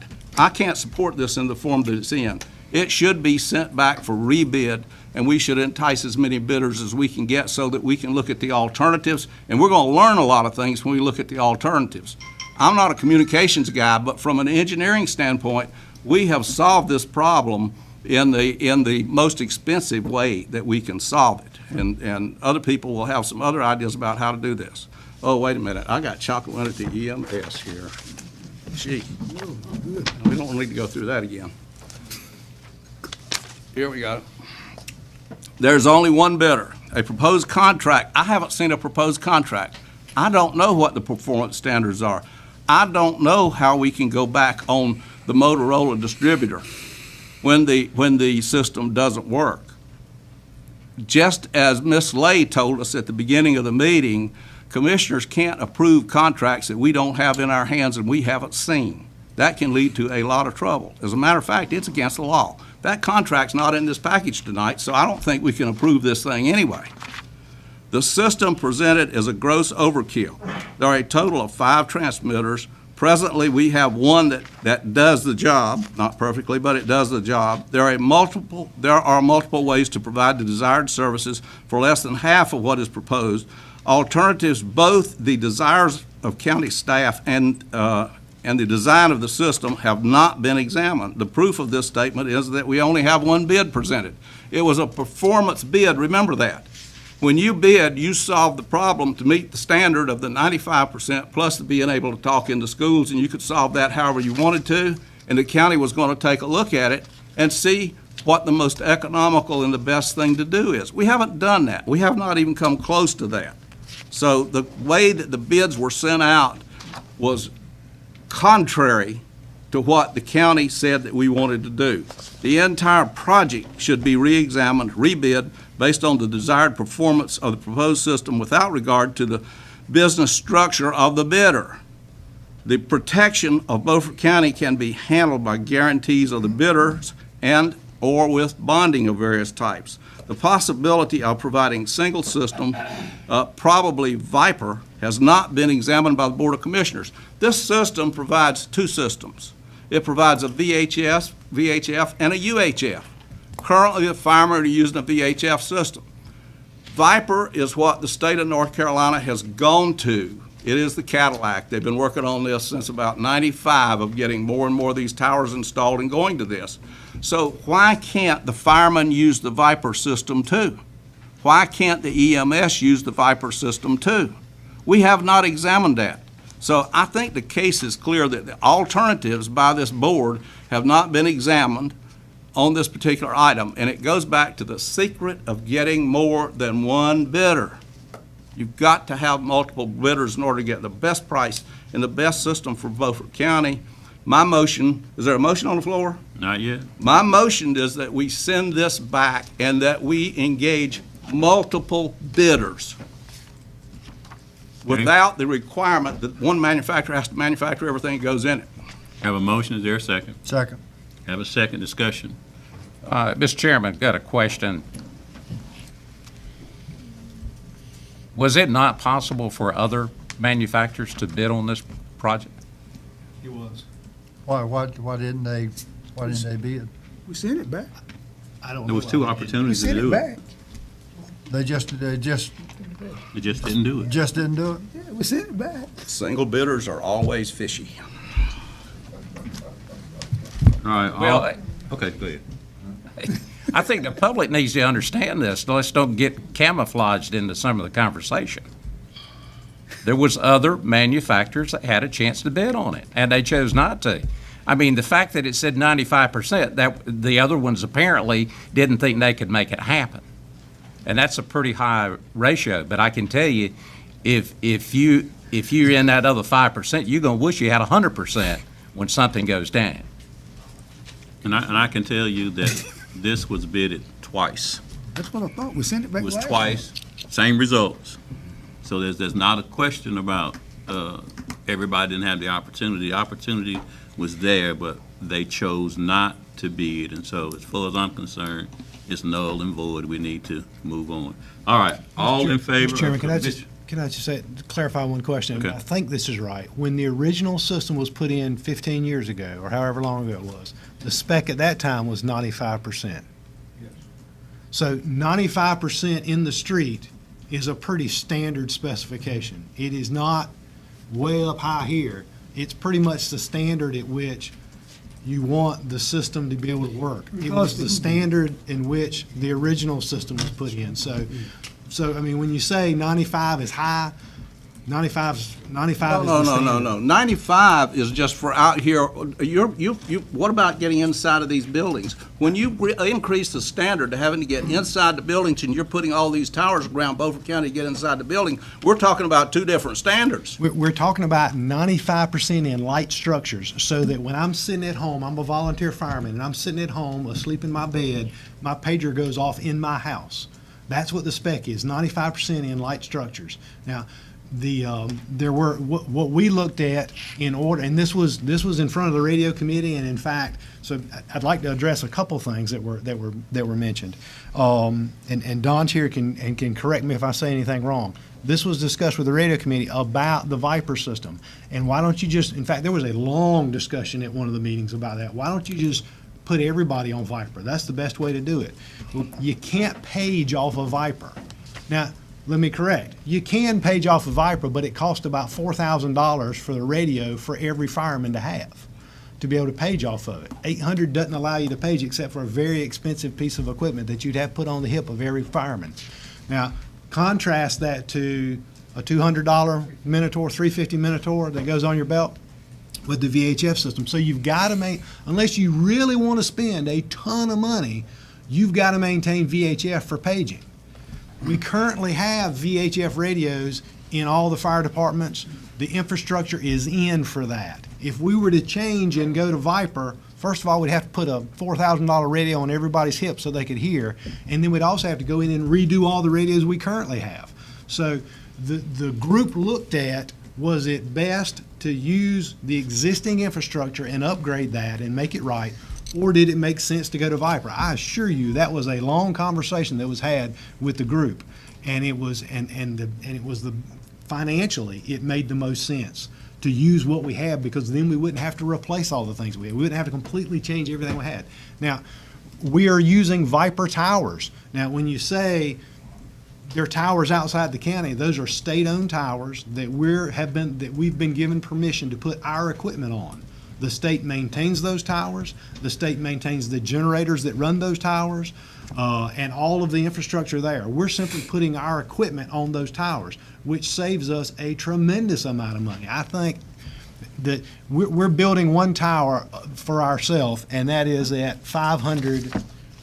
It is $119,000 for the microwave, where we have to have microwaves that run all around so that you get simulcast across the entire county, so you hear everything. There's the tower and the shelter and the generator, which is $204, site development, for a total of $520,000 for one tower. Now, that's the one tower. All the other towers are just us putting equipment on that and the state looking after it otherwise. So we were very lucky in the fact that we were able to do that. Motorola and did the coverage maps of where the radio propagation studies. Now, and this is way up here for me.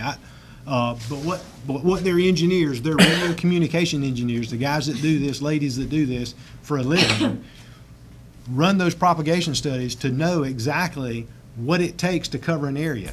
We asked them to look at every tower that we owned, every water tower that we owned. We asked them to look at that. We asked them to look at others. And they were unable because of the height. You got to get up high to be able to get the signal out and to be able to cover the entire county. There are a lot of low-lying areas, and there are a lot of areas that we've got to be able to reach. So from the perspective that the Communications Committee worked on this, and the specs and the consultants work on it, and I would say Mr. Cahoon works for the county on this project. He's not being paid by Motorola. We have a contract with him to do the work for us. And there are no kickbacks, there are no side arrangements, there's no anything. And I think he will stand up and raise his right hand to that. So the insinuation that that's the case, I need to say that's not the case. So, you know, you have the opportunity to look at this and do as you please with it. But there's some things that need to be cleared up, and I just want to take an opportunity to do that. All right, we're going to call the question. Well, I want to go back to and address one thing before we call the question. The 95% thing, there's a provision in here that you have to be able to stand inside of a school and talk to the sheriff's office, wherever it is, or through these repeaters. That is one of the reasons that you have so many towers. There's other ways to solve these problems. The structures, the infrastructure that's being put in those school buildings, you see on this page is $22,000. And what that allows is you to be able to get outside of that school building. It's not that we're adding towers because of that. It's simply that we've got to get outside that building. So that's, and in fact, they were a whole lot higher originally when we had some conversations about how we best did that. Okay, all in favor of Commissioner Richardson's motion, raise your right hand. Whoops. Wait a minute, raise it back up so I can see. All opposed? It failed 2-5. So we're back to where we started. All right. Move forward. Now, concerning the awarding the contract, is there a motion? I'll make that motion, Mr. We Chairman. have a motion, is there a second? Second. We have a second. Now, any further discussion? I want to pose an objection to this. You don't even have a contract in your hands to award. We're in court. You know, you're going to be in court. The contract is not in here. This contract does not state the performance standards. I haven't seen it in these papers. If it is, please show it to me. It is not currently included because there's some conversations we're having. There was a request by the communications director to make a change in something regarding some payment options. There was also a question that came from the county attorney regarding one of the, there was a misprint on one of the items. So we are in the process of getting those straightened out, and we'll be glad to bring that back to you at a special call meeting if you'd like for us to do that, so you can approve the actual contract. What we're looking for is an opportunity to, if you want us to move forward with the project. I'll call the motion, Mr. Chairman. And you good? All right. All in favor of that motion, raise your right hand. All opposed? 5-2. All right, now, concerning the funding. My personal opinion is we have the money. I say just pay for it. But we'll hear from everybody else. Well, if you're gonna do this, then you need to just pay for it up front. I mean, that'll be good. You don't have to sit there and pay all that interest over a period of 3 or 4 years or 59 months, whatever you decide to lease it out at. So if you're gonna do it, just pay for it up front. I'm not gonna agree with it one way or the other. But if you're going to do it, that's the way to do it. Thanks for sharing it with us. I like, for me, I mean, this is not going to happen in the next 6 months. And I like Mr. Belcher's approach. You got probably $425,000 that you're going to have coming in funds that you don't have to spend again. In probably 3 years, that is for probably 3.5 years, you pay this project off. I mean, but it's got to be done, and it doesn't matter. But I really like his approach with it. He talked about it. Anybody else? Well, I just want to take objection to this business about financing. You know, it's almost like it's like people that don't manage their money very well. They base their whole life based on payments, and when I'm rid of this payment, then I can buy something else because I've got another payment available that I can make. That's not money management at all. And I really take exception to the fact that because we're paying something off that we can buy something else. That is not the way that you manage any business. I think what we need to do is, as I said before, if you're going to do it anyway, go ahead and pay for it, and then let that $400,000 a year off that bond go back into the fund balance. No problem. Talk about apples and oranges. This is it's the same money. It's a useless conversation. Frankie.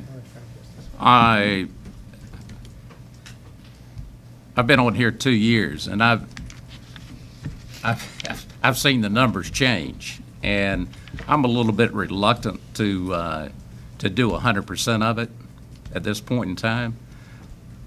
I'd like to mix what we're saying and pay for half of it, and then have two payments, 2 annual installments, not monthly payments, but demand that we go with 2 annual installments. That would be the equivalent of, well, half of it would be 450, 425, 450 a year. And then if our numbers are real a year from now, we see it fit, we can always pay it off. There's no prepayment penalty on any of these deals that are in here. Mr. Chairman? That don't give me any heartburn. Yeah, Mr. Chairman, that gives us a combination of what Commissioner Ward has said and what Commissioner Belcher said. So I would favor that initiative. All right. Settles it. Make a motion. I make a motion that we pay for half of it, and then we finance the other half over a 2-year period with annual installments. Okay. I'll just say that in all my years, 17 years experience, I've never known a bank to do that type of installment financing. I'm not saying that they won't. I mean, typically, you know, the amortization it's paid back on a monthly basis. It'll drive the interest rate up a little bit, but I'm just thinking in terms of, you know, working into the budget next year, it will be easier for us to, you know, instead of making these payments over the next 7 months, that if we have an annual installment, I would think that if we're paying for half of it up front, that we should be able to get those kind of terms from somebody that's on this list. I mean, I'd Chairman. have to go back out there, I would think, and put it back out there for bid based on those terms. Well, And see what we- you know, here again, I'll take the part out about the annual payments, but I'd like to see you do that. I won't restrict you to it, but I would think that if you're paying half of it, my experience is that you can pretty well demand, the interest rate's gonna be just a tad higher. But, you know, right now, I think that's the route I would go, or recommend that we go. Commissioner Belcher? Asked Brian on this loan with BB&T, how much was that? Was that loan for the whole amount or how much? It was for the whole amount, For the whole amount? for 59 months. You pay half We of matched- it. We matched the financing terms with Motorola. So we were If you- talking apples to apples. If you pay half of it up front, like Frankie says, your payments for 2 years are not gonna be much different than what you got on this thing, because they have 59 months to start with, so you're gonna have that to 29. So I don't see anything wrong with doing the monthly payment on it. And I don't either. I'm just saying that I think that we should go back and ask them if we're paying half of it, if we can go with annual installments because it fits in better with our cash flow management. See what they say. Not going to cost you anything to ask that question.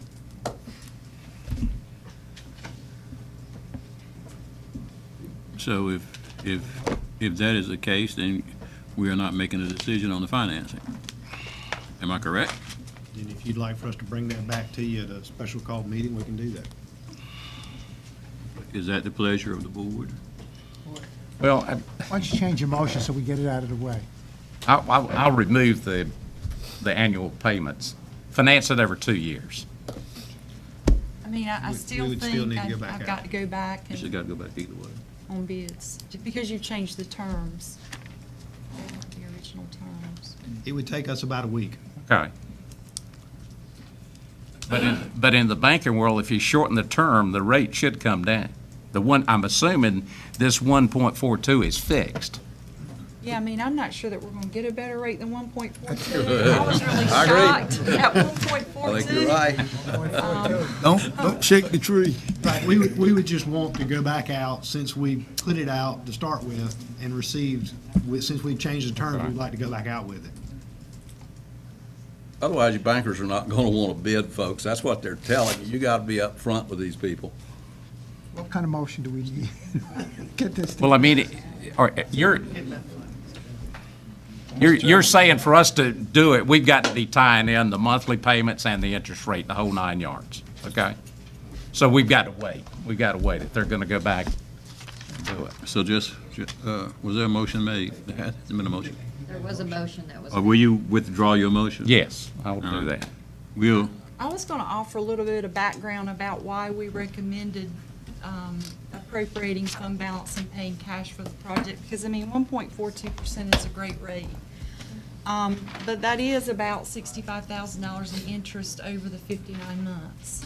So when we were looking ahead at, the next budget we're facing and the next year after that, we started this year with a $900,000 hole. We appropriated $900,000 in fund balance to balance the current year budget. So we know that we will be faced with that hole going in next year's budget. So when Mr. Belcher brought up the point, we've got $450,000 worth of, debt service falling off from the school bonds. We realize that, but we are going to use that money to fill half of that hole we're starting with. So our thoughts were, we're not going to be able to work this annual debt service of $380,000 into our budget. We just don't feel like we're going to be able to fit that in there with a recurring revenue stream or reducing a recurring expense in order to cover that. We knew we would have to appropriate fund balance to make the debt service anyway in the future years. So our thoughts were, if we know we're going to have to use fund balance to meet this debt service over the next 59 months, we might as well just go ahead and bite the bullet, spend the money at one time, and save the interest. So that was kind of our thoughts behind the fund balance appropriated. Mr. Chairman, you want to entertain another motion? yes, sir. I Withdrawing move. your Yes. Okay. Okay. I move we take the recommendation of our chief financial officer and our county manager to go ahead and pull down the fund balance and fund this project with no finance. And we have a motion. Is there a second? Second. Any further discussion now? I got one question. Yes, sir. I know it might not be I'm not gonna get an answer I want to hear, but is there any CDBG money or any kind of grant money out there we can find for this project? Thank you. Let me just ask one quick Thank question. The way you answered the question and presented that, and I don't have a problem with it, you're planning a continuation budget next year. Okay. Well, and again, the budget process that we're talking about is, unless the board tells us differently, we're going to provide for you what it takes to continue to provide the existing services you are providing today, next year. Okay. It's not a continuation budget in that we're going to continue spending more on top of more. We're saying, unless the board tells us differently, what services this county is providing this year, we're going to tell you how much it's going to cost to provide those same services next year. I understand. Okay. Well, I got one thing, I had to ask. and then we can vote. But I think that the board passed I don't know what the terminology would be, but a resolution to keep the fund balance around 35%. And this was done, I think, 4.5 or 5 years ago. And if we do this project, the fund balance will draw down to 21.25%. 25, excuse me, 25%. And so we're violating our own rules. I don't remember that. That was a policy. And there was some discussion, and That can again, be this is the changed. board's discussion, there was some discussion during budget time this year whether you what thought policy 35 was too high. There was some conversation about it being 25, there was some conversation about it being 30, I think. Yeah. But it is a policy that you've said, and it allows you to adjust that as you need to. It really is not a hard and fast It's not one of the law. rule, it's a recommendation. Well, what I'm saying is, if we're going to do this, we need to change the policy. Well, I think that, like I say, there was some discussion during budget time this year as to whether you wanted to change that policy anyway. We just never got to a resolution on that. But there was some conversation about, was 35 too high? Were you holding too much? Did you need to bring some down? Did you need to be 30, 25? Well, since I've been a commissioner, it's been 20, it's been 25, so, you know, it's 15. swung all lower. over the place. 15. Yeah, that's lower, that's right. Mr. Chairman? You're right. Yes, sir. Call the motion. During the budget workshop, I'm the one that threw the 25 and the 30 out there. I had a 2-hour conversation with the former county manager and the former chief financial officer. And I asked them, as a new commissioner, what did I need to look at as it got to that? And the county manager, former county manager, says, I'll go first because my number's going to be different than the chief financial officer, which I expected that. He said 25%.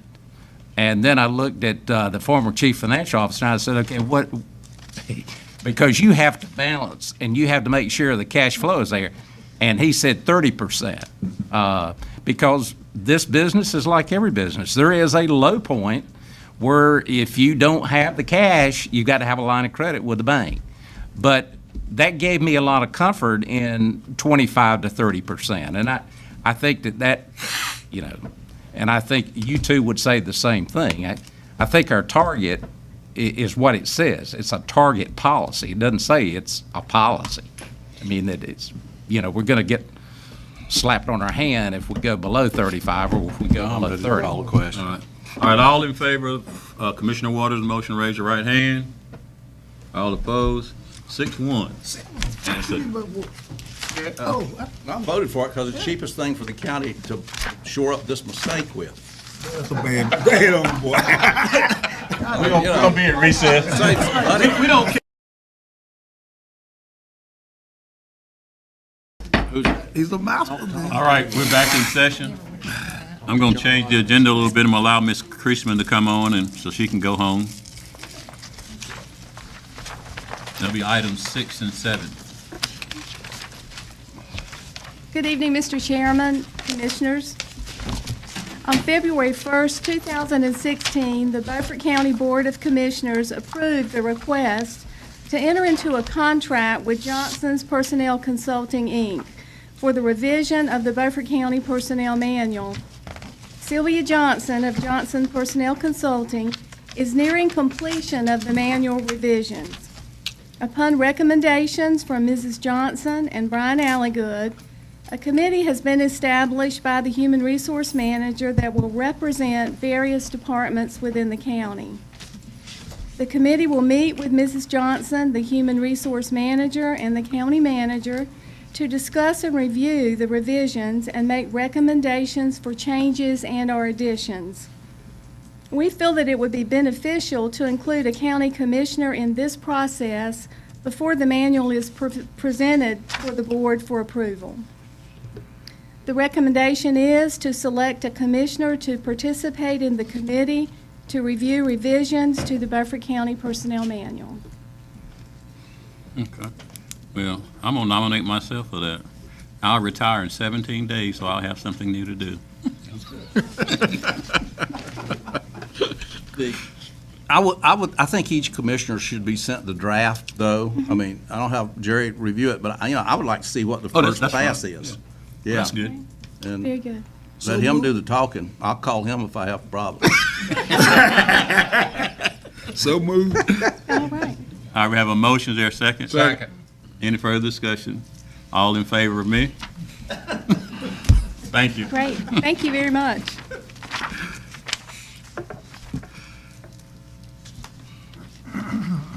The second issue is to award a contract to the MAPS Group for the Comprehensive Classification and Pay Study. On June 6th of 2016, the Beaufort County Board of Commissioners adopted the 2016-2017 annual budget for Beaufort County. The budget included appropriations in the amount of $40,000 under the Non-Departmental Cost Center for a comprehensive classification and pay study. The study will include orientation sessions with employees and management, preparation of a new salary plan with a focus on eliminating and/or correcting inequity issues, new class specifications for each position classification, and identification of FLSA status and implementation of the new FLSA overtime laws that become effective January 1, 2017. The MAPS group quoted a price of $25,240 to complete our study. Endorsed by the North Carolina League of Municipalities, the MAPS group has worked with a large number of cities and counties, including Beaufort County, and comes highly recommended. Their group consists of highly qualified human resource professionals with much experience in state and local government human resources management. And you've got attached a client list. You can see the counties and cities that the MAPS group has worked with, and also a list of credentials for the members of the group. Other quotes received included Springstead Incorporated at $36,100, Piedmont Triad Regional Council of Governments, $48,100, and the Archer Company, $44,500. We recommend to hire the MAPS Group Management and Professional Services Group to conduct a comprehensive classification and pay study for Beaufort County and approve a purchase order in the amount of $25,240. We have a motion. Is there a second? Second. Have a second. Any discussion? Hearing none. All in favor? One question. Yes, sir. We're going to have a review process from their report for commissioners. Yes. We can. Yes, they're just putting together a draft plan for you. Because most of the time, these things don't work out, haven't worked out very well in the past, although I like some of the problems they're going to be solving concerning pay and the new laws and that sort of things. Okay, 7-0. All right. Thank you. All right, Martin.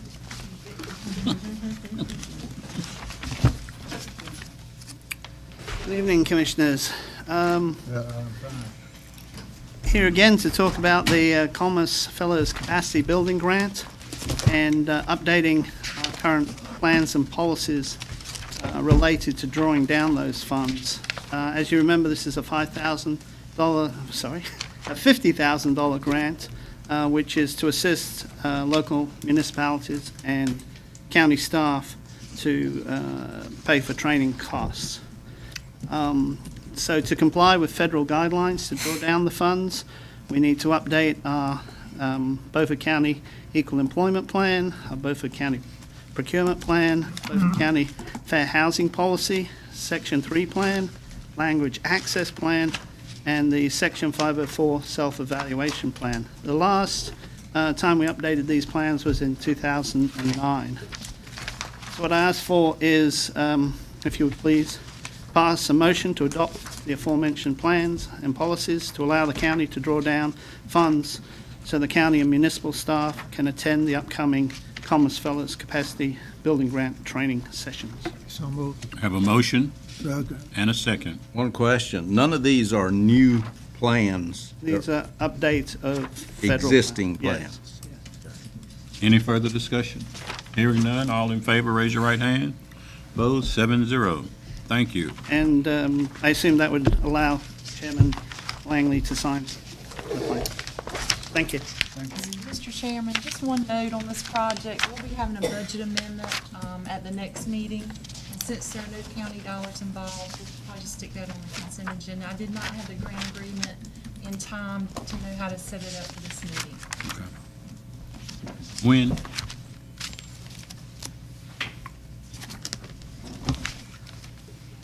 Good evening, Commissioners. Before I begin the issue with the contract renewal or the rollover of the contract, I kind of wanted to tie up a little bit of the end of the fiscal year, just to let you know a few of the numbers at the time, which I know you get the reports on them. We ended June 30th with a county collected rate of 97.87. That's the highest we've ever had. Previously, when I reported to the board, it was only county figure that was reported. Once we went to the new system, I was reporting all money that had been collected for all jurisdictions. So I wanted to make y'all aware of that. That's 3 years in a row we've increased that figure.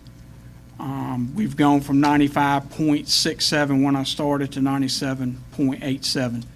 So I really want to speak highly of my staff. They've really done what needs to be done. And I just wanted to bring that up tonight, just so you gentlemen know that we're putting the effort into trying to collect these back taxes.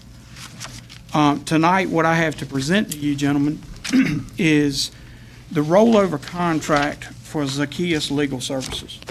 And basically, in the contract, which was done in 2013, February 2013, the contract was set. There's a rollover clause to it that allows a 2-year continuance of the current rates and everything that is in the current contract. I will be honest with you gentlemen, the first time I saw this contract was this year. It just miraculously, nobody had it. We could not locate this contract.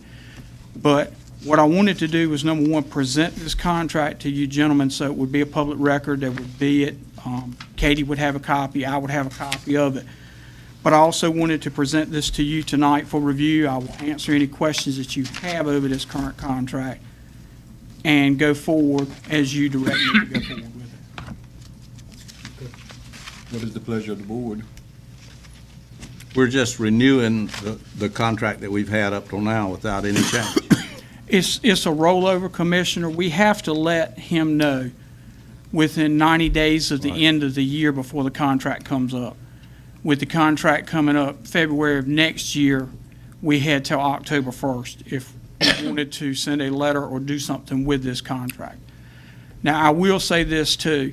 The numbers that we have turned over to Mark for foreclosure cases have gone down. And I've done that on purpose because due diligence needed to be put into anything that's turned over. You know, I want to make sure letters are sent out. We've exhausted every means possible for collecting the back taxes. You know, well, under the previous system, if I ran a delinquency report, it would be about that big. That's about 12 to 14 inches for just a delinquency report. Now I can run it on my system and see it immediately. I send out letters multiple times during the year. We do the pre-foreclosure letters. We let people know this is the next step we're going to do. We do about 6 contacts with the people if we can't garnish. So the opportunities are given there to the people. But I want to make sure what we do is correct. I want to make sure that we put in the effort we need to do it. This past year, we only sent over about 80 for foreclosure. You know, the first year I got here, we sent over about 300. And my understanding of the system has grown so that I understand now what needs to be done. I didn't have the system that I have today. So thank you, gentlemen, for allowing that system to be put in, because that has really helped me. But to make sure, I have to make sure the due diligence is done in my office. When this is, Hold on. I appreciate you saying that you do the due diligence. And as I talked to you earlier this evening right here about it, there's one other thing that bothers me gravely about our tax policy. I hate to look on that report and see somebody owes $75, $80, and it's sent to Zacchaeus. I appreciate you minimizing that. I really do. Another thing that bothers me really, really bad is when I look up and you see somebody that you know and about 75 or 80 years old, and they are on that list. I think we have hammered this for several years since I've been here, that if these people are 75 and 80 years old and owe $200, there are other ways of getting their money than putting that extra $750, $800 on them. And I appreciate you minimizing that to where you told me you had done it. Thank you. Yes, sir. And just to address that before, I think I told Commissioner Booth earlier, it was assignment 30 or 31, and I got to go back and look, was my first assignment here. So previous assignments, this may have been used as a tool to help with collections. But like you say, tacking the additional money on may not have been the correct way to do it. But, you know, I'm here nor there. I've got to go forward with what I have. And so we're going to make sure that when it's turned over, everything legal has been done. Thank you. Commissioner Brand. This is a 4-year contract? No, it's only a 2-year rollover. The last page, Well, it says here February the 13th, 2013 to February the 12th, 2017. yes, sir, but I'm gonna read you number 17 on the aspect of it, and on the contract, I'm sorry. The agreement shall be for this period, which is February 13th of 2013 through February 12th of 2017. After the initial term set out above, this agreement shall renew itself automatically for 2-year terms unless either party shall give written notice no less than 90 days prior to the end of the current year. What I want to do is take these next 2 years and clean up as much of the old stuff as we possibly can. And I will let you gentlemen know, and I've let Brian know, there's only 2 legal firms in the state that deal with this. So just to let you know, Mr. Bardell handles pretty much 20 counties. There's a group out of Asheville that's just now getting into it, but that's where we're at. Anything further? No. Is there a motion? So moved. Second. We have a motion, second. No further discussion. All in favor, raise your right hand. 7-0. Thank you. Seth? Good evening, Mr. Chairman and board members. Our first item tonight, we've got a no-wake zone request initiated by some folks that live on Little Creek. This is a very small tributary of Blunt's Creek, about a mile upstream from the mouth of the Creek Bridge, Road Bridge. As some of y'all may know, a no-wake zone application may only be submitted to the state by the governing municipality or counties. In this case, it would be the county. I've done everything that I can from a staff level up to this point. I've contacted Wildlife, let them know that we've gotten this request. Their enforcement staff does an investigation of the site to determine if they feel like there are hazards to navigation, and then they let us know. They replied a few weeks ago that their investigation determined that there is, in fact, hazardous conditions there, and that they would recommend moving forward with the no-wake zone application. If with the board's direction, the next step would be for staff to advertise a public hearing. This could be for y'all's next meeting, October meeting. Give the public a chance to come in and comment. No objections. Staff would have typed up a resolution of the board requesting WRC to proceed with the application. And then at that point, it's turned over to the state. Their internal review can take up to 6 months. And then if it comes back, then the county will be responsible for permitting, which would be a CAMA major permit, and then buying a pair of buoys or a piling, having those installed. Who paid for the buoy? The county. No, wait a minute. No. In the past, we have required whoever wanted a no-wake zone to erect the signs and pay for the signs. The county has not been paying for that. That's what I was asking. Yeah, in my experience, it would. The buoy or whatever the sign is or whatever the notice is, they erect it and they pay for it. Okay. So yeah, the first one that I've handled. However, the board wanted to. That's our way. I think the wildlife commissioner put them up. They may put them up, but whatever the expense is that goes with that has not been on the county. Now, I want to say this, I'm not necessarily opposed to this, but I'm very familiar with that little gut. I'm very familiar with the shoreline of that gut, and it's got a hardwood swamp for the most part that comes right down to the edge of the water, so there's not much chance of erosion in there. There are not that many people that have houses that front on this thing, and I'm surprised that people want a no-wake zone in there because you can't hardly turn a boat around. And I think their issue is that it is very shallow, it's narrow, there's several turns, and they've got 8 or 10 boat docks on there now. But the popularity of wave runners that can achieve high speed and almost zero linear footage, they're getting kids or young people coming through there real high rate of speed, and you've got these boats that can barely turn around because it's super shallow. Sense. It's just that it's so small that it's. And they've said that the folks that brought this to us had me over. We walked out on the dock, and the channel, which is a small part toward the the far side, maybe 1.5 2 foot deep, and a lot of it's super. So they've got their engines trimmed up. They're sort of in a precarious situation, as they explained to me, and then you get a wave runner come around the corner at 40 knots, and you got a potential for an issue. But there's a total of 20, I counted, it looked like 21 lots, residential lots in there. Yeah, I would say at least that many, yes, sir. Mr. Chairman, It looks like maybe half of them are developed at this point. ask a question. How in the past has the board addressed that on the payment side? Was it assessed? Was it? They deal with wildlife or wherever they have to get these. None of our staff puts time into it. No, I mean. We just get it approved. We just do the prep stuff, and once it goes to the state, and the state says wonderful, then it's on them.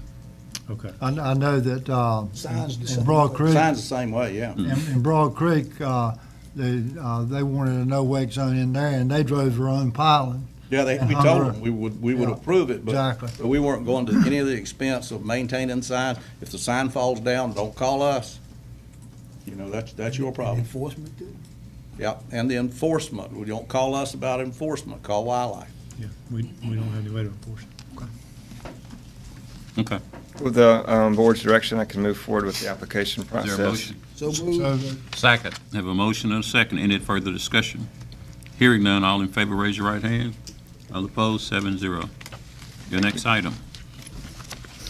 We have another proposed donation of land in the Belhaven area. Y'all are probably familiar with this parcel. We looked at it before, and then the applicant or the owners, I think, took a little more time to assess the market and have come back before us again.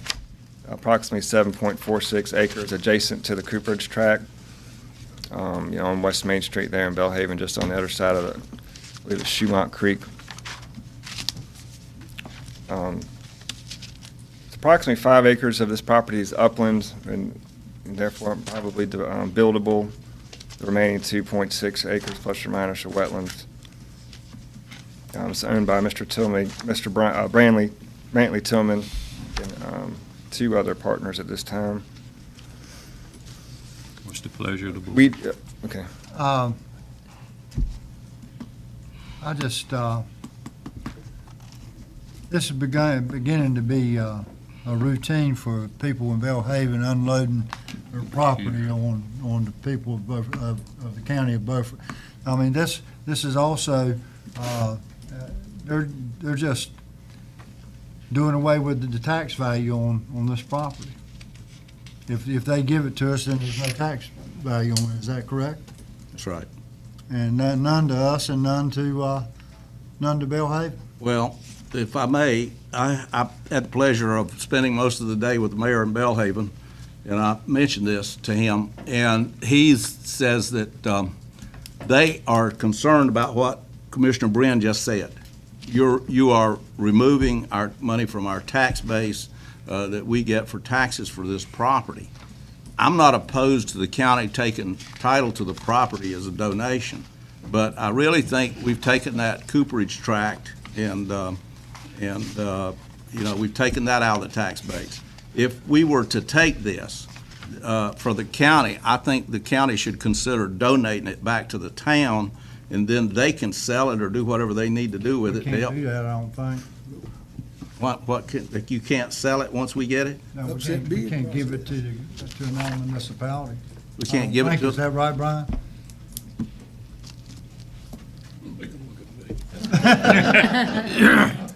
Well, let's presume we can until the lawyer tells us at the next meeting we can. How about that? I think you can to a municipality, to another governmental entity, but you can't to a private entity without there being consideration. Right, right. And then there was some deal there about it. Yeah.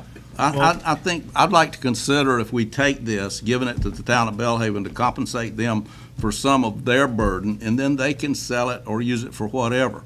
One side of this particular property toward the grain elevator was traded to the town, so there was consideration in the deal, so that the town of Belhaven could have a pier there. So they already have a pier there that people can, you can put boats up to the pier or you can fish off the pier. I think people mostly fish off the pier now.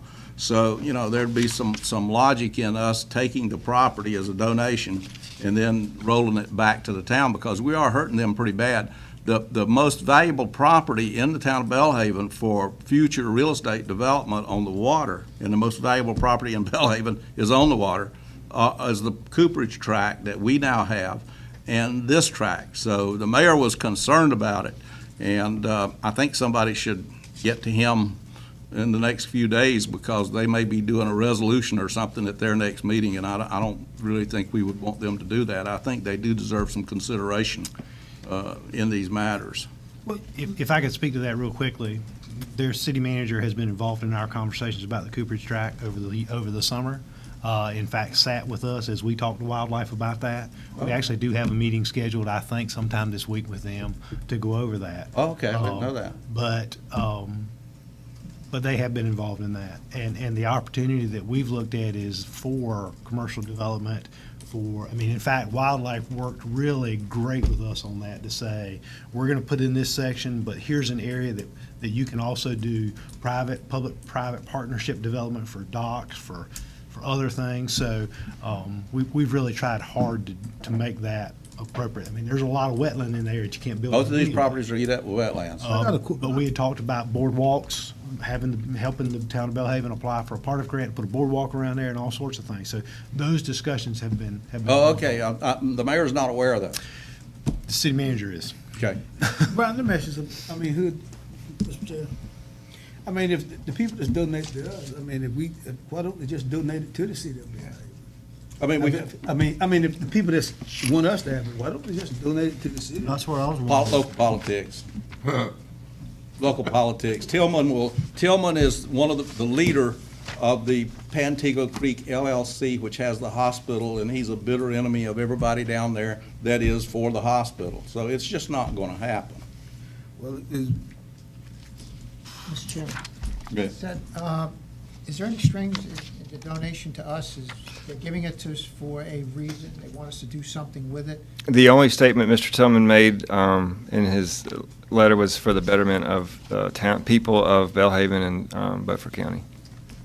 Well, no. I have surveyed both of these properties, and I have surveyed the wetlands on both of these properties, and I've delineated some of the wetlands that are on this particular piece of land. And, you know, I can characterize this as there's a lot of wetlands there. Anybody else? My only recommendation to the board would be, if you did want to move forward, was to have a phase one conducted so that we would have a better idea what environmental conditions existed. And the Brownfields program highly recommends at least a phase one. Commissioner Waters. I think we have the same situation with both pieces of property. We've got people that are donating it to the county. If they wanted to give it to the town of Belhaven, I think they would have already done that. I have problems taking it from this LLC and then turn around and giving it back to the town.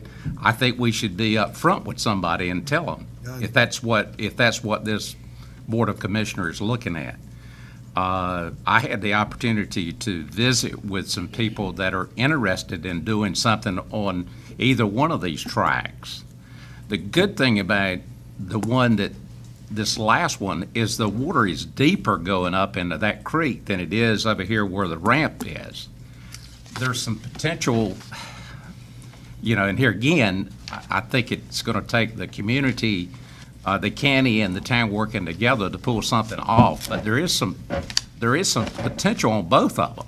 There is a little area that comes out to the creek that looks like it's maybe 50 feet. And on both sides of that, it is truly wetlands. And about the only thing that you've got is adjacent to the railroad track. The real problem with this parcel is access. You got to go across the railroad track to get to it. And for somebody to do much of anything with it, they really would need to be in a different location on this one that you're bringing to us tonight. I think rather than us do something that may, not be suitable to the people that are offering it, that maybe what we're to do is postpone that decision and say, let's go ahead and move forward with the phase one on the property. We got to do that before we take title to it anyway. but I am not in favor of taking it and turning around and giving it to the town. I think what we need to do, if that's the intention, we just tell them to give it directly to it. I mean, there's 3 people involved that are gifting this property. That's all you're after is phase 1, right? Yes, sir. There's no point in doing a phase 1 if we're not going to take title to the property. That's a waste of money. Because all of phase 1 is, they don't go out and do any penetration of the ground or anything like that. They just go to the records and they research and research and research. I've done them, research and research and research, and then write a report. So you don't need to do that until you're going to take title of the property. If you're not going to take title, don't waste that $1,700.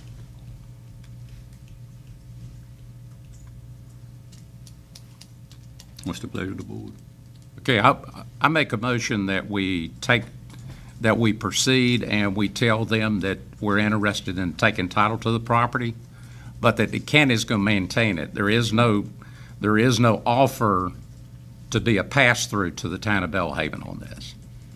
You have a motion, is there a second? Wait, before you second that, why in the world would you do that, Commissioner Waters? I know you're in real tight with the people down in Belhaven, and you've been in some meetings down there about these properties. You know, you really need to come clean and represent the people of that end of the county, because that's what they elected you for. And you're not doing that when you start cutting the town off from anything that's a benefit to them. You're playing politics. We're working within the guidelines. I mean, we've got people that came to us and said we would like to donate it, going back to the Cooperage property. This is very similar. You know, we're considering the alternatives on what to do with the property. I, for one, would like to see somebody go in there that we could sell it or either do a long-term lease that would benefit both the county and the town. You got to realize that both of these properties set in Beaufort County, it's not like they sit out there on an island by themselves. So whatever happens is going to benefit both parties. I don't see any point in us being in the real estate development business. That's not a function of county government. Take the property and deed it to somebody else and let them worry about it. I think that if we take that property, I think we ought to tell the gentleman that owns it that we'll consider giving it to the town of Belhaven and find out how he feels about that. I'm not considering. We haven't voted on whether we're gonna give it to the town of Belhaven yet. Oh, I know that. I'd want. But I think that All right, oh, is there a second to the motion? I'll second it. Yeah, there was. Now, what was the motion again?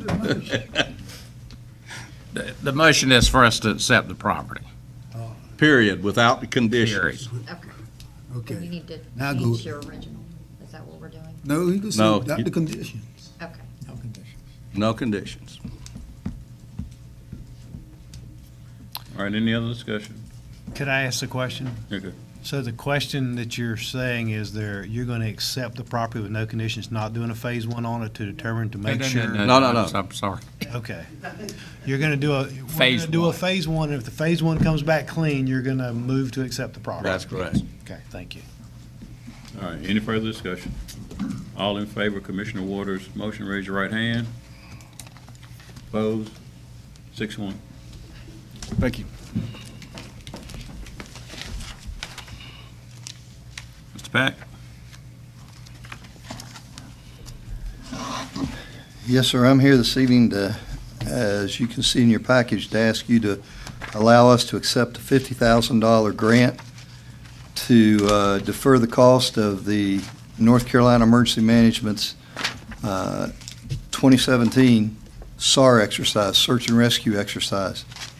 It's going to be done at Camp Bodie, and it will be for the entire state, plus we will have people from Virginia and South Carolina there. That $50,000 ensures we don't have anything come out of our budget for a SAR exercise this year. It's one of those situations where it's good for all of us. It's going to bring the tourism dollars because as people come and they stay, they arrive on Thursday, they leave on Sunday or Monday. They don't all stay out at Camp Bodie. A lot of them will end up staying at motels and going to restaurants.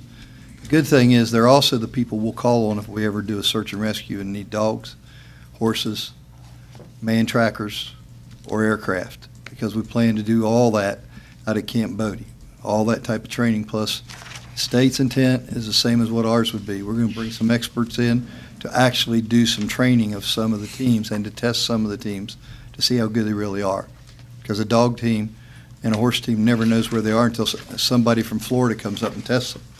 I mean, you can say you're good and you can pass all the stuff, but you got to stay up on top of your game. So I would recommend that the Board of Commissioners please approve this request. That's it's $50,000 coming in. Yes, it's a pass-through, but it's going to be good for Beaufort County, and it's going to be good for our first responders because we'll be able to get some additional training for them. Where's Camp Bodie at? South side.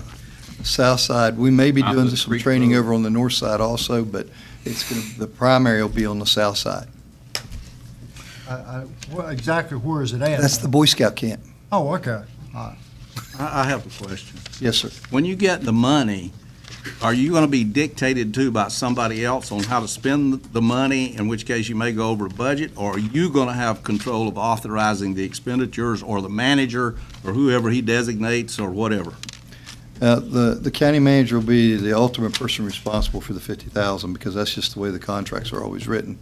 However, that all the dollars will be coming through Beaufort County Emergency Services to go through our finance officer and ultimately the county manager for approval. Some of that is already budgeted and fixed. But I can tell you the last 3 state exercises they have run, they have never spent more than $41,000. They put $50,000 in there because of my insistence that we pay for some of the fuel that is expended by some of the training vessels that we use to train other teams on. So it's not fair to ask Bunyan Fire to pay for all the fuel for their boats when we're training somebody else's team from another county on the it. boat. We will not exceed the grant amount. Okay. Make a motion to That's accept the grant. Have a motion, is there a second? Second. Any further discussion? Hearing none, all in favor, raise your right hand. All opposed, 7-0. Have it. Sir, the second item I have is for the county's emergency operations plan. Last year, you all approved some changes to the emergency operations plan. Those were put into place. However, this year, I'm recommending that you approve it without any changes. As we sent it out to the field. None of the department heads, none of the fire departments came back in with any, or EMS, none of the people that work with us came back in with any suggested changes. However, we do have some things coming up. We're going to need to redo our debris removal plan and update it. We're going to be updating our fuel usage plan, working between the city and the county. There's other plans that we're going to be updating, which are going to have an impact, but to go ahead and make any changes right now would be premature until after we've had a chance for everyone that's involved in those plans to review them and make broad stroke changes to the EOP. The EOP is interactive for the first responder community and for the department heads. They can go on it when they see a little bit of blueprint on the screen. If they hit that, it'll take them to that form or to that agency's representation of whatever. The copy that the public sees is on the county's website, and it is a PDF version of the latest approved by you all EOP that's out there. So there's no misnomer when we say it's interactive. It's interactive for the people that use it during a disaster. It's interactive for the people that use it on day-to-day operations. And I would recommend that the board accept the recommendation that the EOP be approved as is for this coming year, and then you'll be seeing some other changes next year. So moved, Mr. Chairman. Have a motion, is there a second? Second. Any discussion? Yes, Mr. Chairman. John, you said the board made some changes last year on this plan? There were some changes that was brought to the board from the field, and the board did recommend them. They were not extensive, but there were some changes that were submitted, and the EOP was then modified to accept those, both the interactive and the PDF version. Okay. The PDF version is dated, the one on the website is dated, updated August 2012. So changes made on this version? They've got the wrong version up on the website, sir. I'll get with Derek and we'll get that fixed because there's a much newer version than that. It was the version that was approved last year. I spent the weekend reading this thing and I read the wrong version. Yes, sir, and I don't know why the 2012 version would be up there. I do have a couple questions. Since we have this plan and we have to have a plan in order to get FEMA funding, correct? That is one of the requirements, yes, sir. Correct. So we have to approve this. But I just want to make sure on a couple of these things in here. It talks about Operating procedures. The mayors have to have operating procedures, develop and maintain. Do you know if those are in place? I'm sorry, sir, I couldn't hear you. There was a cough in the room. I didn't. I'm sorry. On page 10, it talks about the mayors. It talks about operating procedures. The Mayors. mayors? Yeah, mayors. Okay. M-A-Y-O-R-S. Yes, sir. I have an accent, but Well, I can tell you the city of Washington has their own their own EOP, which matches up with ours, and so does the city of Belhaven. Other than that, the other towns do not have anything other than what the county puts out. so like, it talks about a lot of different jurisdictions in here, operations, they're supposed to have operating procedures.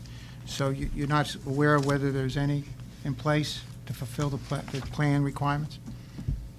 Sir, I'm aware of the city of Washington, I'm aware Okay. of Belhaven's, I am, aware of what the fire departments have in place and this type of thing. I assume you've read this. I haven't looked at the 2012 version since 2012, sir. Okay, so hopefully you'll give me. I'm best being very honest, I mean. Okay.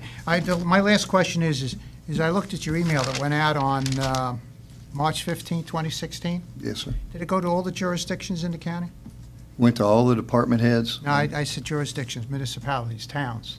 Yes, sir, they're all There's a few included that are on, in here. they're included on the department contacts list. If you look in there, you'll see Bubs Carson listed, you'll see the town manager of Belhaven listed, you'll see the clerk of the city of Aurora listed, you'll also see the clerk of the city, or town of Chocowinity listed. All the individual, some of them are missing. All the EMS operations? EMS now goes through Mr. Fleming. I send everything to Mr. Fleming. Mr. Fleming gets them to the EMS. As being the EOP, the Emergency Operations Person, are you aware that it went out to all the EMS operations? His indication to me was that he did get no feedback when he sent it out, so that's all I know. No, sir, I did not see the written document that he sent it out. No further questions. And I appreciate a copy to. I'll make sure, Derek and I, yes, sir, we'll get the correct one up there. Anything further? No, thank you, Mr. Chairman. Is there a motion? So moved. We already did it? Yeah, we did. All in favor? All opposed? Thank you, Mr. Chairman. Thank you. Good. I think, don't you have the Buzzio's. reappointment? That was pulled. That off, didn't We pulled that at the beginning of the meeting. Oh, okay. Okay. All right. I've got 3 or 4 items here. Number one is a motion to begin deliberations at the October meeting as to how Beaufort County could pay for the laboratory fees to reduce the number of inmates in jail. I'm still reviewing the jail records for the people that are in jail and the reasons that they're in jail. And we've got this thing down to, if I understood the last reports that they sent me, they had 85 people in there, but 30 of those were those administrative court people that they pull in once a month when they're going to have court, and they have to make sure everybody's there. That's a very poor system, by the way, for running the court system, is you have to go round up everybody that might be tried. Why can't you just decide who's going to be tried and bring those people? But that's one of the inefficiencies in the court system that's costing us money. But there are other people who've been in there for considerable lengths of time, some of them 6 months and some of them a year, waiting on laboratory or forensic work to be done. There is legislation in North Carolina that provides that you can use private laboratories to do this work. There's a statute on it, providing they have the proper certifications. I've had conversations with, today as a matter of fact, with the chief deputy, and who has had conversations with the district attorney, and I've talked to the district attorney about this in the past.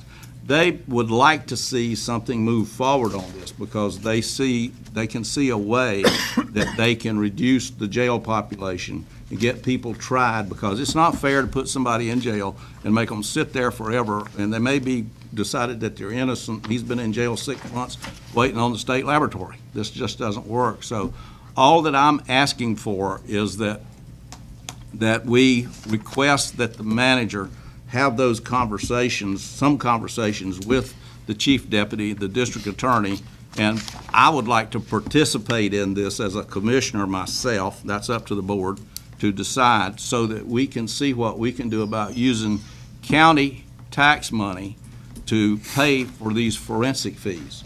The most expensive one that I know of is DNA, which is about $1,500 or $1,600. The rest of them are a good deal less than that. And the trade-off on it is this: instead of paying for somebody at $50 a day to be in jail for an extra 3 months, we may be able to spend $300 or $400 and get blood tests back for alcohol or the nature of the drugs, of the white powder he was caught with, determined, and get the trial over with, and we're reducing the jail population. We're saving money and we're serving justice. So that's what I'm asking for in this motion, that we initiate those conversations. All right, you have a motion. Is there a second? Second. Discussion.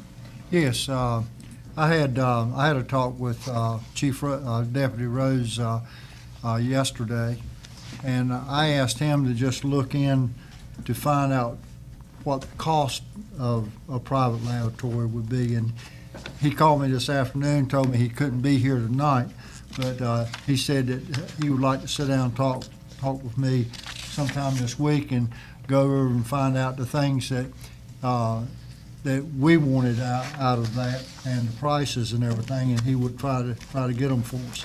So I think that's a good idea. I think there should be some kind of limit for how long you stay in jail before you go to a private lab. Like, you know, if you're there 3 months. Well, yes, sir, and the conditions on each individual would be different. For Right, instance, I you've agree, I got agree. Joe, and he's got a family and 3 kids at home. If you can either get him convicted or out of jail, then that takes care of a lot of social problems for agree. him.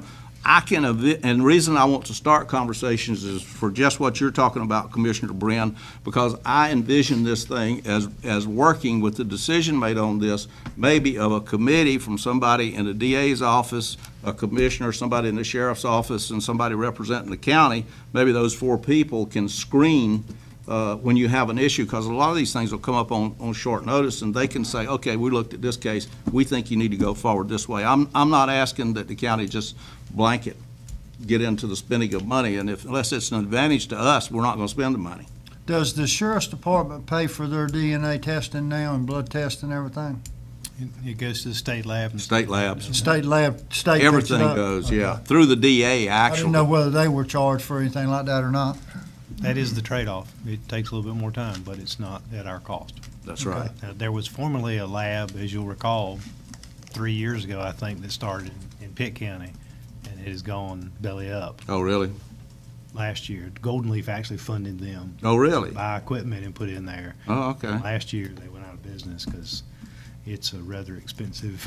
Right. Because usually, law enforcement agencies usually will not use private labs because of the chain of evidence. Chain of custody, yeah. Custody. Chain of custody, They're yeah. very, very concerned about that. But And the LabCorp, standards. as long, and that's the other thing that has to be done is the legislation in North Carolina says that they have to give the certifications that the lab has to be certified. And you got LabCorp here in North Carolina, which is one of the biggest in the United States. They have all of the certifications. And the other thing that if you had a committee, it would be looking at that of why did this flub if they didn't have the certifications, because that can get you into a lot of trouble. It's not necessarily the cost of the test that's the real big, the higher driver. It's the cost of having the technician come down. Right, spend to the- testify. Testify and all those kind of things, which the state lab guys do, and the state's paying for that. Yeah. If we do this and go with private one, we're paying that. You would. Yeah. We're paying that. And you look at how, This is just for informational purposes. this is just for so informational purposes. Let's go ahead and vote on it. Yeah. All in favor? All right, 7-0. Okay. The next one's not going to go as well, I don't think, but a motion to instruct our legislatures to initiate a local bill to recall commissioners. So. That's your motion? Mr. Chairman, I'd like to second that motion. Okay. Because I'd like to get it off the table for another 6 months so it doesn't come back. Well, it is an election year, and you're not running, but you will be running in 2 years. You'll Yeah, hear but about this again. I'll second that. You'll hear All right, about this have a again. motion and a second. Discussion. Hearing none, all in favor of that motion? Wait a minute. In favor of it? Yeah. Okay. No, I'm not going to vote for it then. I'm against it. If he's going to kill it by taking it off for 6 months, I'm gonna vote why for would I that. vote for it? I'm not voting for it. Wait a minute, if you vote for it, that means you're voting for recall. He's going to kill it if you vote for it. I can bring it up again next month if it doesn't pass. So those of you that want to kill it, vote for it and let him kill it. Well, we've got an election coming up, so we may take care of the recall. Let's just let it die. Let's just let it die. So, You withdraw your second? Yeah, I'll withdraw. so it dies for lack of second. Okay, Oh, next boy. item. I forgot we got an election in November. I just got reminded of that. The open, That is a 4-year recall. the open meetings law and hospital resolutions passed at the August meeting. I'm not going to dwell on this. I agree with what Ms. Lay had to say. All that mess was illegal, and the county has put itself into a really bad position because whereas on October the 1st, we had $6.5 million that was totally under control of the county. What we did is we perpetually, what you passed perpetually gives Vidant a hand in the use of that money. You guys should have been a lot smarter than that. What you did was illegal. So maybe it'll disappear somewhere in the woodwork anyway. So we'll let that one go on. The resolution requiring forensic or management audit of Chalkawinity EMS. Resolved, the Beaufort County Board of Commissioners perform a forensic or management audit of the Chalkawinity EMS beginning on July the 1st of 2014 and coming forward to today. We still need that information because these guys are so poorly managed. There's money going all over the place over there. The rumor mill, if 1/3 of what's in the rumor mill about Chalkawinity EMS is true, you have a total disaster on your hands, and you need to get a hold of this thing. So that's my motion. Have a motion, there a second? Mr. Chairman, I think we said enough about that already, about the management. But it's true, you can't run from it, Commissioner. That's what you're trying to do. You're Is there a trying to second? run from it. You can't. You have to run at it. You got There's to no second, it dies for lack of second. All right. All right. Broad Creek contract amendment. Thank you, Mr. Chair, members of the board. This is a proposed amendment to the Broad Creek EMS contract. As you'll recall, at the last meeting, you amended the contract with Chalkawinity to take out the collection piece where they had to come to you to ask to do collections. You have the same language in the contract you have with Broad Creek. You'll see that listed in item number 2. The squad will charge service to keep all proceeds, but may not take or will not take court action against non-payers without authorization from the Board of Commissioners. So to be consistent with what you approved last month, you will see the amendment to this contract, and that amendment allows for the EMS agent to charge, but will retain all proceeds, and may take any and all legal steps to collect any amounts of it. So it makes it consistent with your actions at the last meeting. So we've asked your approval of that. Okay, it's the pleasure of the board. So moved. Have a motion and a second. Discussion. There's an error on page 433. 433. The very first sentence. First is The misspelled. Fust Amendment. Yeah. That should be the First Amendment. I was wondering what that. Huh? There are some of us that read these things. We were testing you.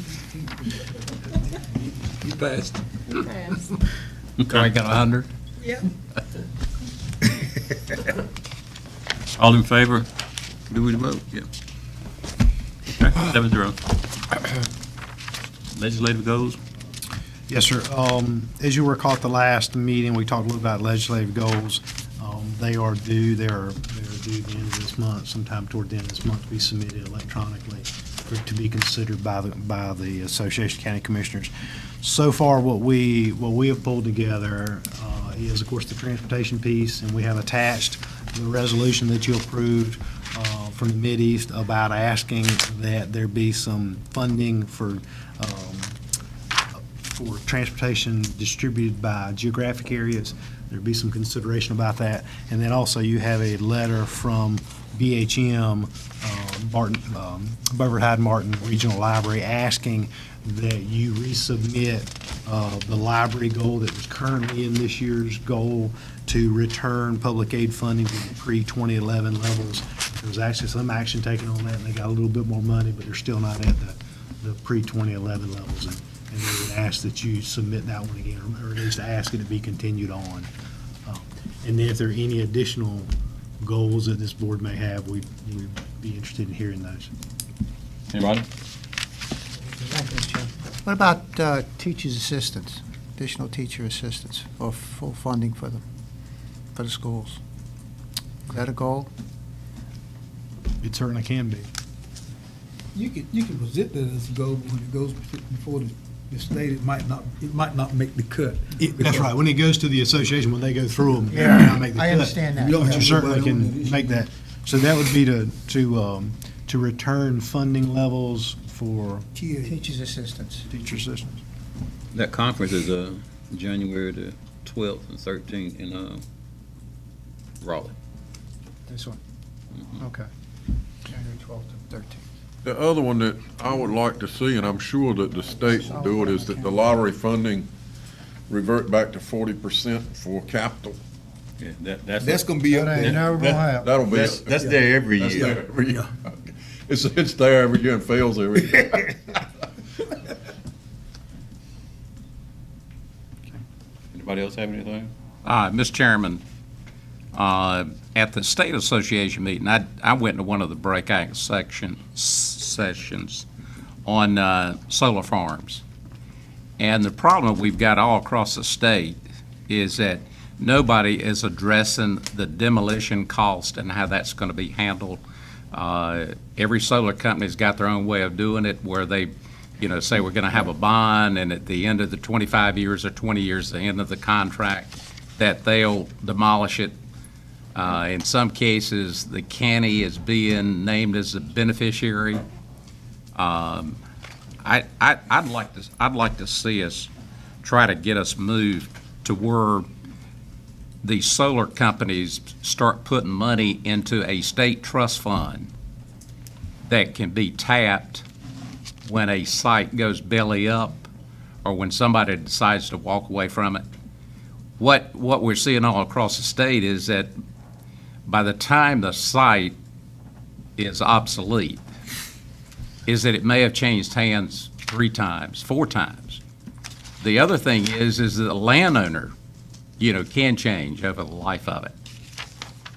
And what's going to happen is probably at the end of that, the county's going to end up being asked to pay to do the demolition.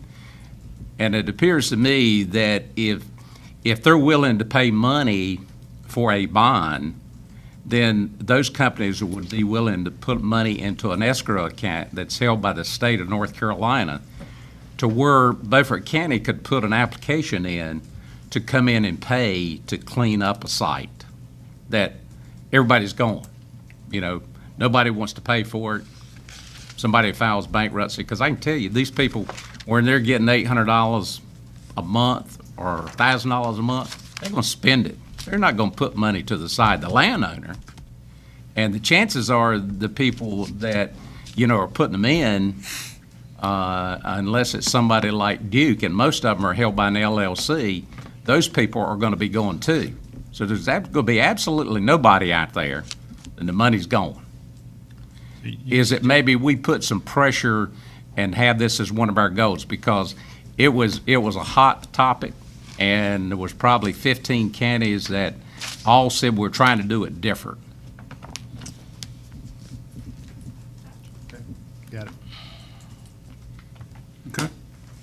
Anybody else have anything? All right. Okay, we'll get those submitted. Just a couple updates for you.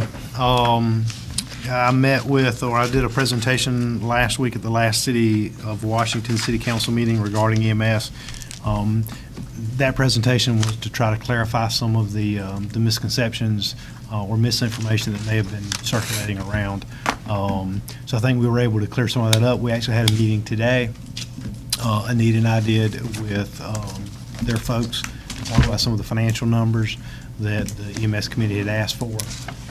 I had a couple of recommendations that I had indicated to the city that based on the conversations that I had heard pretty clearly from